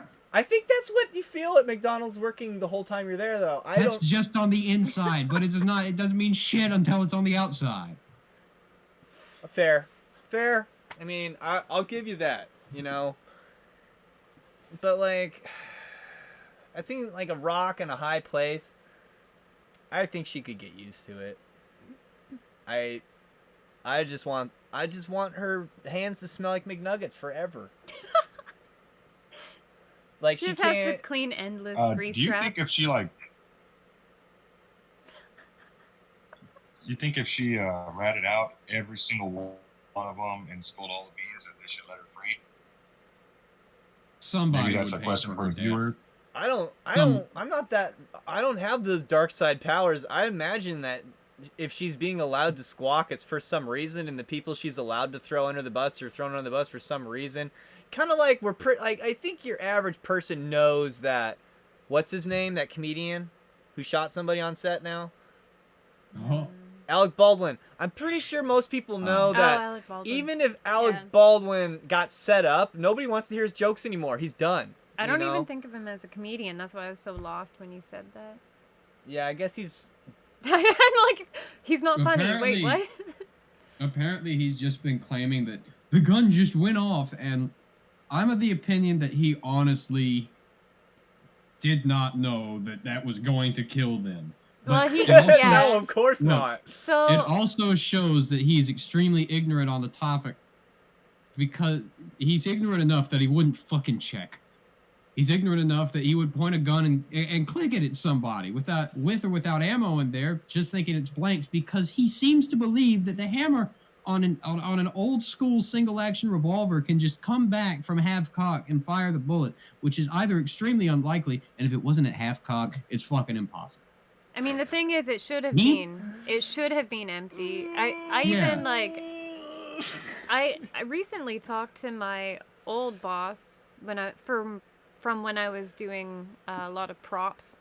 I was making props in film, and worked with a lot of armorers. And my boss at the time also worked with a lot of armorers. So I've asked him, who has basically asked around within the industry a bunch of different armorers, and they all have the same opinion that it's impossible that would have happened. Impossible. So Yeah. someone deliberately had to cross some red tape to get that live bullet, or live bullets plural, into that gun. It sounds like a hit. The thing is, like, Alec Baldwin should have been able to just like pull the trigger and have nothing happen, because that's typically what would happen. Like, Yeah! if on set. He's because a big fancy actor. Why would he have to check the gun? They're not even It's supposed to have fucking live Hollywood, rounds. man. Hollywood is like the fucking the wretched hive of scum and villainy that said, "Put down your guns. We're safe. Put down your guns. It's modern times." I don't think it's And his fault, then we started shooting each honestly. other more. Did you just compare it to Mos Eisley? Yeah, I fucking hate Hollywood. Hey, no offense, Malachor. I will never step foot in L.A. God damn that place. God damn it to hell. Arizona Bay, I say. Let it flood. Learn to swim. We got the best weed. It's too bad for you. We have the best weed in the world here. It's pretty Texas good has weed. better weed. Fuck y'all, motherfuckers. The best weed I ever had was in Texas. Is that because you haven't been to California or BC? The weed is pretty well priced in BC, I'll say that. I got some highs today that were a decent price. They really smell real good. I mean, it also depends on how much you want to spend. You can get some really bougie shit. Look, I'll say this. I hate LA so much that I want it gone even if weed goes away with it. Fuck it. Fuck it. Blow it up. What about Wyoming? You're okay with Wyoming? Why would anybody care about Wyoming? Exactly. That was the joke. Sorry, Wyoming listeners, if there are any. You got any tang in there, dude? Malcor, you got any tang? Yo, you got some tang? No tang, no tang. No tang. Yeah, Alec Baldwin was in Beetlejuice. He looked attractive in Beetlejuice. He looks kind of like a swamp monster now. He was. Who was he? Yeah, he was on happens when you get Ghislaine's old. list His too. husband?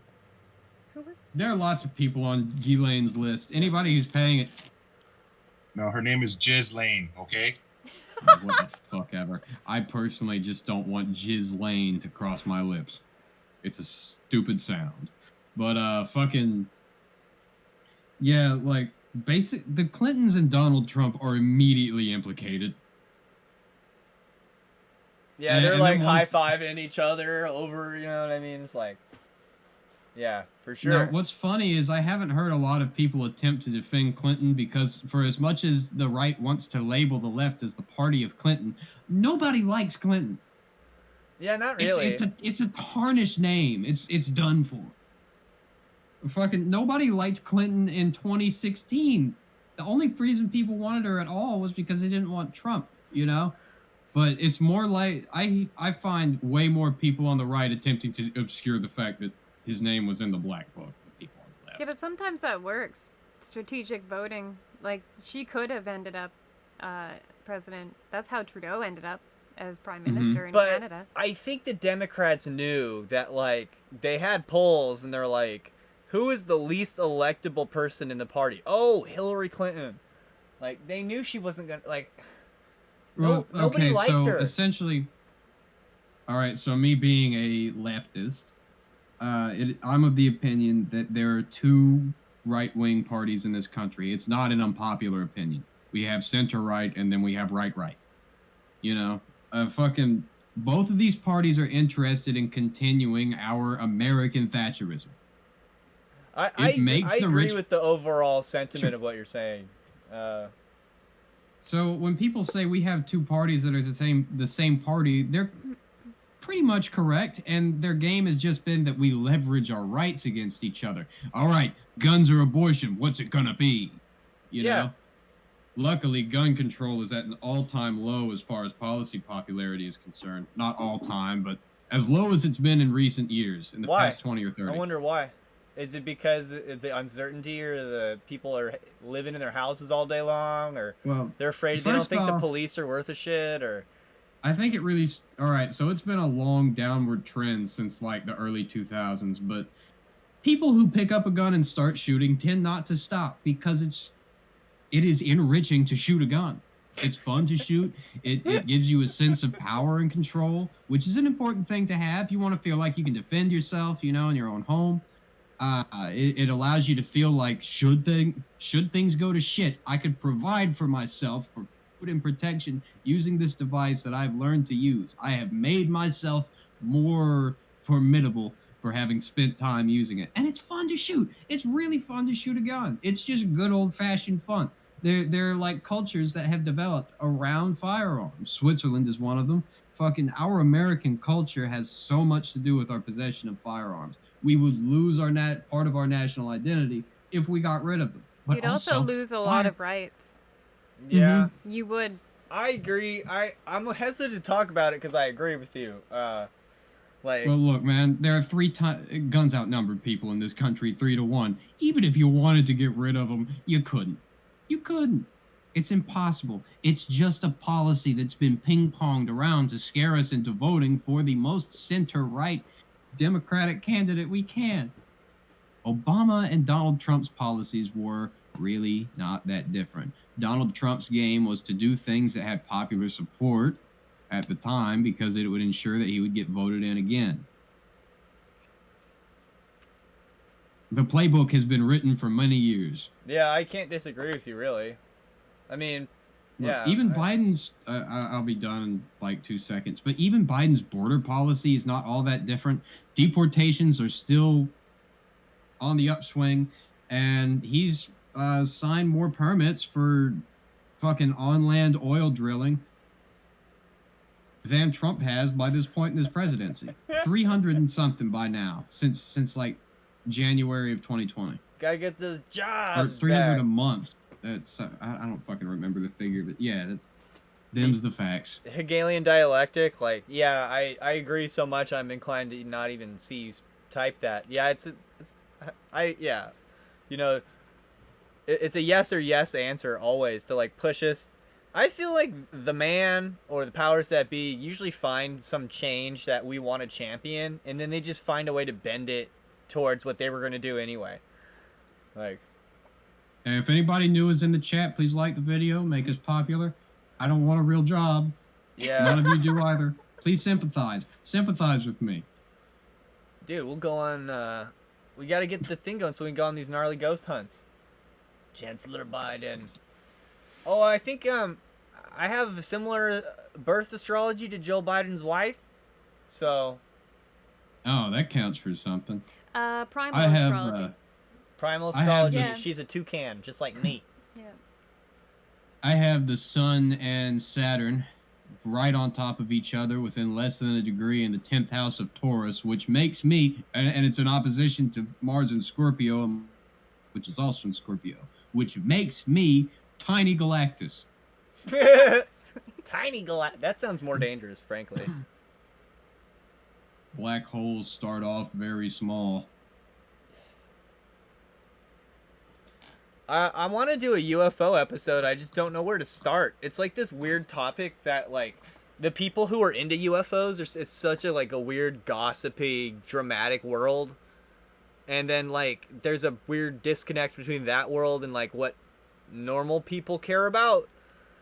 And then it's in this weird place now where it's like if you say UFOs and crazy shit don't exist, it's now officially your word against like a bunch of different governments, including the United States. All right, so I'm not really like the biggest alien guy out there. The topic just doesn't excite me, but I am forced to acknowledge that there was footage released of supposed UFOs, and the military acknowledged it. Though part of me wonders whether or not it's a psyop. But Nope. I do think it's interesting how, like, basically when Donald Trump's ratings were really starting to drop in April of 2020, when we were all under quarantine because of the pandemic and shit, right? On April 1st, he announces that the UFOs are real, and then all the news media had like one headline about it that you could still find from April 1st, and then nothing was said. Nothing more was said. I think somewhere in the government, people were like, you can't do that. Take it back. Don't say anything else. Also, it's April Fool's. It's also April Fool's. Yeah, that's so, the thing that also jumps out at me. But it was a regardless, I think it was a goddamn clear publicity stunt, a transparent one. Well, he promised to tell us what happened to them big towers in New York, and he never did. So probably because of whatever the details were, it wouldn't be interesting. Or he wasn't allowed. Or he wasn't allowed, maybe, but I mean, if he released footage of a UFO, why didn't he? That would have been a good move. I think it's like a Occam's razor situation where they're not telling us about it because they know that all the religions and culture, it'll just rewrite our history, and we're not ready for that, and they're not ready to control a population that's starting to act on these bits of information coming out finally. I have footage of a UFO or UAP that I found. I'll link it in the Discord again if I need to. But yeah, I got into all the discussion and research for a couple of years, and like Luke's right, it's a weird community because some of them are super like. There's like the faction that thinks it's like magic and meditation and stuff, and then there's just like all the people that are like, no, all you guys are what's wrong with the culture. Yeah. All these documents, facts and shit, and it's just like, dude, like you're just getting spoon-fed information. Yeah. We're out here meditating and seeing these fucking things, and you don't know shit. So it gets real. I'm more inclined to believe the magical side of it, and be a Typhonian, I guess. Then I mean, it could be both. Spoon-fed by information. It could be both. It probably is both. But what I've seen both. I've seen something that I think is like our government, and then I've also had experiences in my mind and it even manifested physically, but I think it's just a vision I have. But yeah, definitely. I mean, I'm one of those people that's inclined to believe with the whole Bigfoot thing that ties into it as well. There's some people on the, like, it's purely a physical animal that is elusive, and there's other people that are like, oh, it's like a fairy, and then there's other people that are like, oh, it's an alien, you see them with UFOs, and I'm like, maybe it's all of them. I think maybe it's all of them. Yeah, definitely.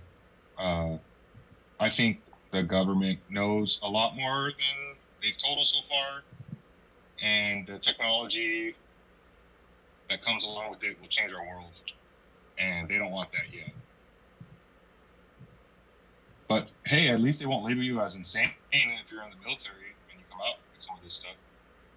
I mean, why is there a defining, like, it's either magic or it's technology? Can't they be together? That's just the way the community is. I don't know why. I don't think there needs to be a separation between the two. Yeah, it's just like warring factions, and they're not getting to any conclusions.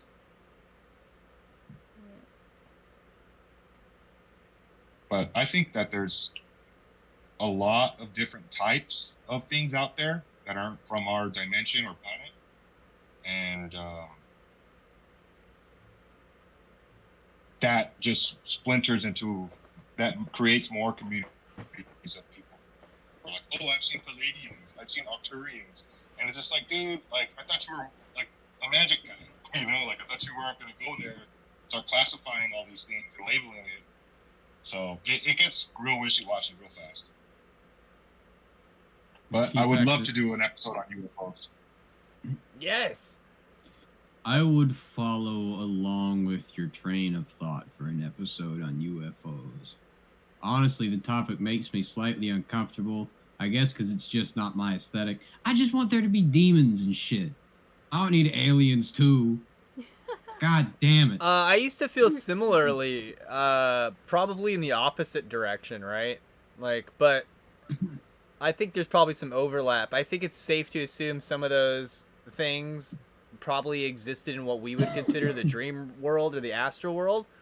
And then they use some sort of a scientific process on the astral world to submerge themselves into the material world, like by bending frequency and stuff. So, like, it's just, they're like popping into our world from where they're native from. So I think some of them could be demons. I think if aliens do exist, they might understand and know more about what demons are. And, like... Yeah, that's one thing Greer, I really appreciate what Greer has done. He's put a lot of time into explaining what the word alien even fucking means. By definition, demons are aliens. Yeah, they are, because they're outworlders. They're extra. Yeah, the alien just means not from where you're from. No, but it's from a place that I've heard of, which makes it a little better. Well, I'm just saying, yeah. Nobody will ever If it's tell from you. hell. Nobody will ever tell you more about what it's like to be a demon or what demons are than a demon.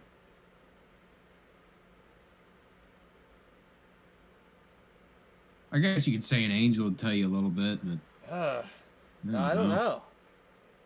That's not a number that I necessarily dial that all, or at all, really. I got your 911 right here. That happens in Bayonetta. Like, anytime she's in the astral world around like a really like pious person, she has to fight off all these angels. It's kind of fun.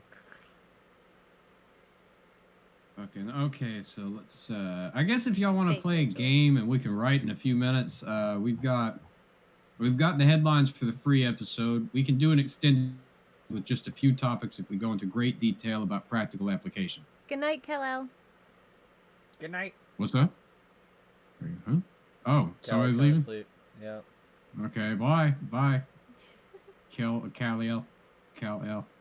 How you pop into other dimensions on the games. Exactly. Yeah.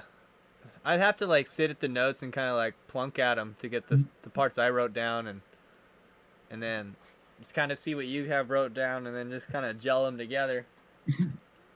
You know. I'll throw mine in there tonight. Okay, yeah, and I'll talk about what I have things to say about as well. That'll get us a free episode, and I think we'll cover the extended episode tonight as well. Since we record at 2 p.m. Eastern time, I'll have plenty of time to sleep. Okay.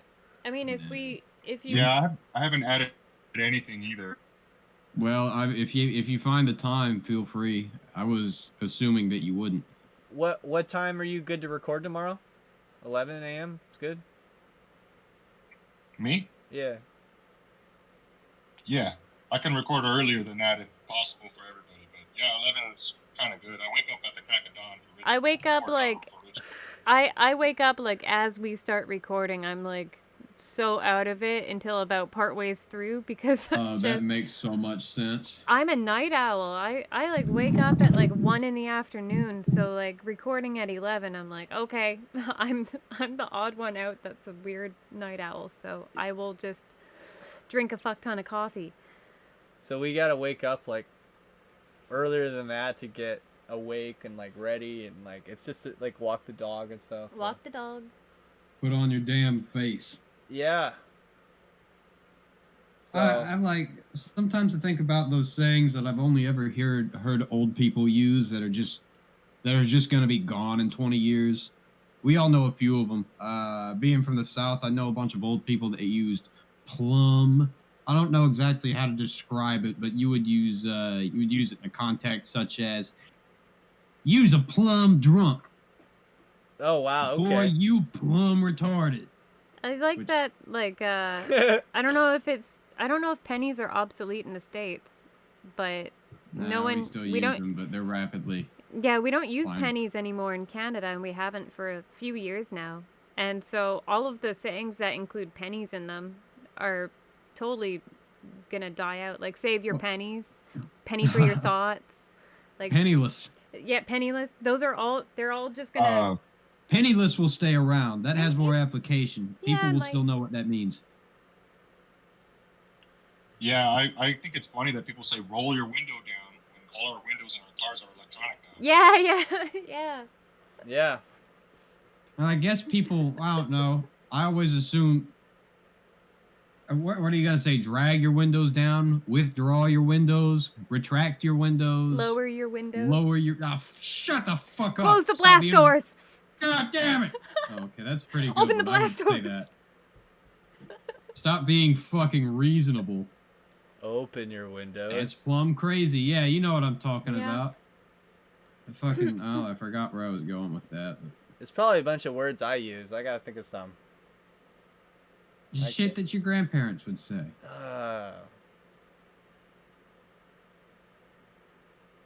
I don't know, man. I gotta think about it.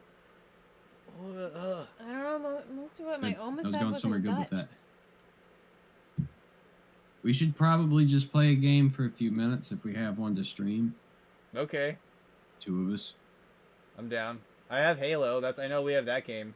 You have the Master Chief Collection or Halo Infinite? Infinite. Let's play customs. I haven't been able to play customs yet. Customs? Yeah, I mean, I'll fucking destroy you, and it might not be fun, but we could What are play customs? oddball. Customs, yeah. Well, customs is just that's how you do like a 1v1, 2v2 amongst your friends, and you can change all the rules and fuck with all the settings. Okay.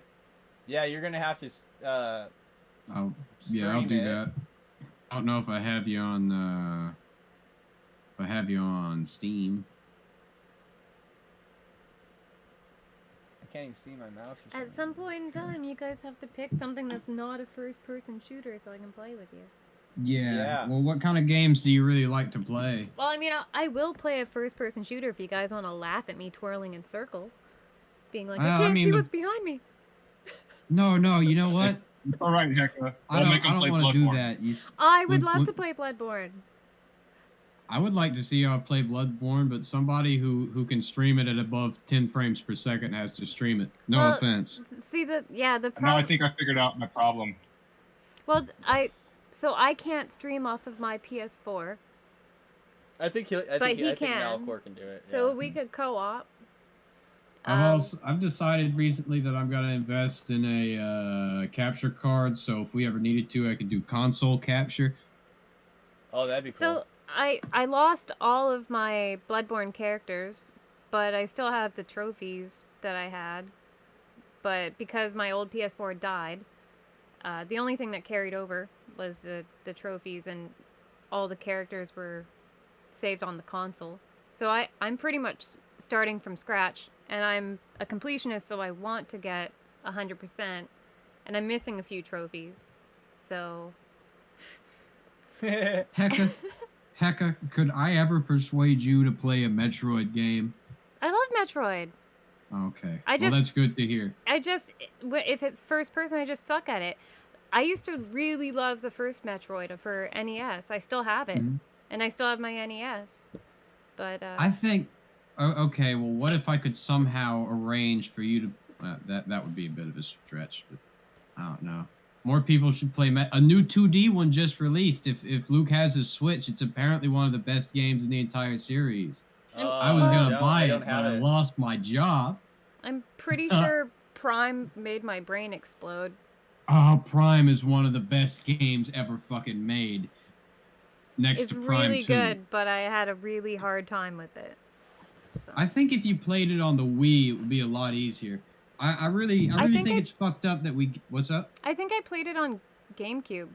I think. Yeah, the thing. So I think Prime is easier as far as first-person control mechanics go because you can lock onto shit, but it does have this weird thing going on with tank controls, and you have to press a button to pivot and all that stuff. A lot of people have trouble picking it up. It's not that I don't want to play first persons. It's just that I suck at them. Okay. I can play Bloodborne. I can't play I have a philosophy. I just want, when people say shit, I just want to try and show them how to be good at it. Okay. I will try. Okay. If you're on board, I will attempt to teach you how to move and do okay in a first-person game. I also suck at PC gaming unless I have an actual controller. We do have controllers for and we it, do have thankfully. PS4. Yeah, we have PS4 controllers. So if we do Halo, I think if I don't want to fuck this up, I think you should stream it.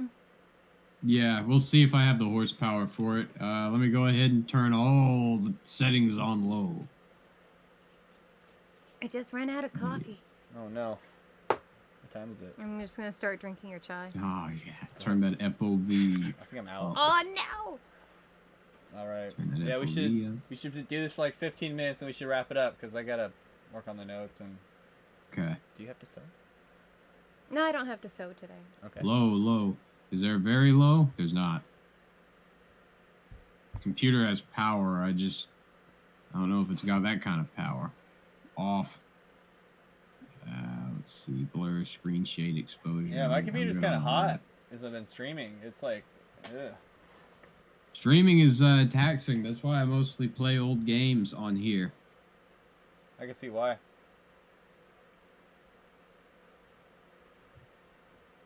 Okay.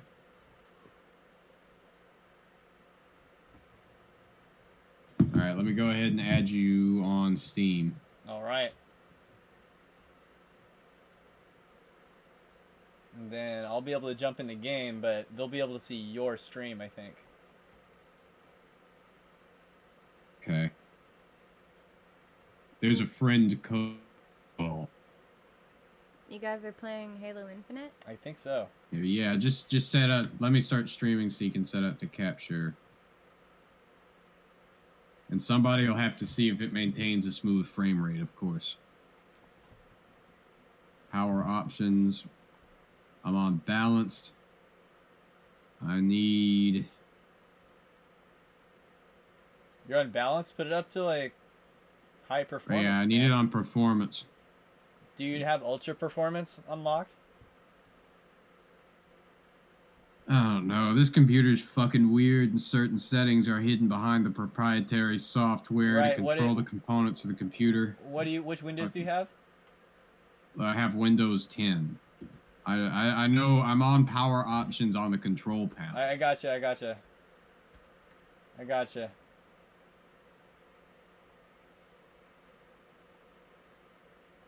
All right, so. Mm-hmm. I hate bullshit. Okay.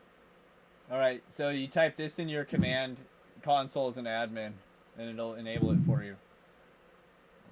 What am I looking at? I'll post it in the YouTube. Okay. Right. Oh, all right. Well, I'm not doing that immediately. I'm just gonna see if it's gonna work right now. Oh, this is pretty quick. I mean, if you do it. I still don't feel like fucking. Okay. Is it above 10 frames per second if you watch the stream? Okay. Currently. All right. Now I still need to add you on Steam. It gets complicated because when I switch windows, the stream fucking stops sometimes. Okay. Well, I'm already streaming, You so look you good, can Dingus. follow. What? Oh, jeez. It looks good on my end. Okay. Cool. Thank you. Yeah. I can't find the window. Smooth. Of course. It's yeah, There it is. that one. I gotta figure out how to make you guys friends through my Xbox, because I know we can play together. Okay. So I'm gonna send you. You know what? I'll just post my Steam friend code in the YouTube chat, and anybody who wants it can add me on Steam. My name is Fuckass McTitties, spelled with 2 D's and not 2 T's. Tid, not tit. With This the was Ds. before the Dr. Dingus days. I had to rebrand because amongst my friend groups in Wallacorp, a person came along who was so hated, so despised, so reviled, that they started to call him Fuckass. I became very upset. I threatened to do a bombing run on their Minecraft structures over it, but it just came that he was addressed as Fuckass, and I had to rebrand amongst my friends to the modern Dr. Dingus. Wow. I still miss Fuckass McTitties. It's Damn, from dude. 10th grade, sophomore year. It was fucked up. But this goddamn kid was a piece of shit. He argued that he kept the channel active and was the most beneficial person there because he made up 80% of the posts in the channel, which were all just reacting to people who were annoyed at shit that he said. Fuck ass, if you're out there. Fuck ass if you're I out hope there. you're doing very... I hope you're doing poorly. He's just like covered in rodents right now. I hope he lives in a house full of rats that are smart enough to steal his glasses. Okay, so did you add me on Halo? Or on I'm Steam? logging in. I think Okay. I'm friends with you on Steam. Oh yeah, you are. I always see shit. Yeah, I always see what you're playing.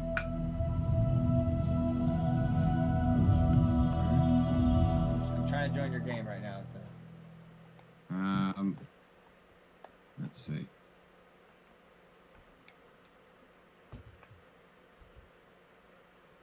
Ah, fuck. It's going off the fucking Xbox playlists. To Xbox playlists? Yeah. Can you join my game on Steam? I'm attempting to. It's loading. Okay. Okay, it's loading, so it's not fucked up. You can. All right. Halo loves to run in windowed, which is funny.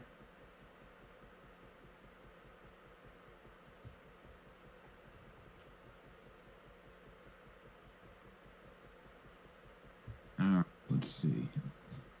I met someone from the studio who's working on the campaign. Yeah? Yeah. Apparently the campaign is fucking fantastic. Is it? Yeah, I've heard a lot of really great things about it. I want it very badly. I wonder. Are you in? I heard a noise. That's just my phone. Yeah. Turning my phone off. Trying to get in. Sound. Yeah. Oh, it said Dr. Dingus joined. Huh. Where's the small map? I need a small map. I can't join or invite you. Players already in your fire team. Alright, I guess I'm in your fire team. Okay, yeah, you're in. I guess Bazaar is fine. It's good enough. Just do the basic Slayer options. Score to win is going to be 25. Yeah, Halo's free to play. You can download it on Steam. What up, Fred? We'll play it with you. We will play it with you. Yeah. Overtime extension. Yeah, I have it on Xbox. I don't know how I can play with you guys. Can you cross-platform in Halo Infinite? Yeah, you Oh, can. is it If you have an dead? You can't see Xbox or you have a PC, you can play cross-platform. Oh, you can't see the stream. Damn it. If I go over to do this, it comes back. Or if I... Hold on, don't exit yet.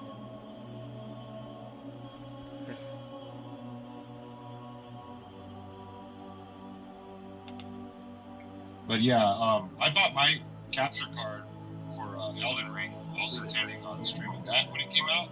But come February, I will be dedicating a lot of time to that game, and I'll be streaming it.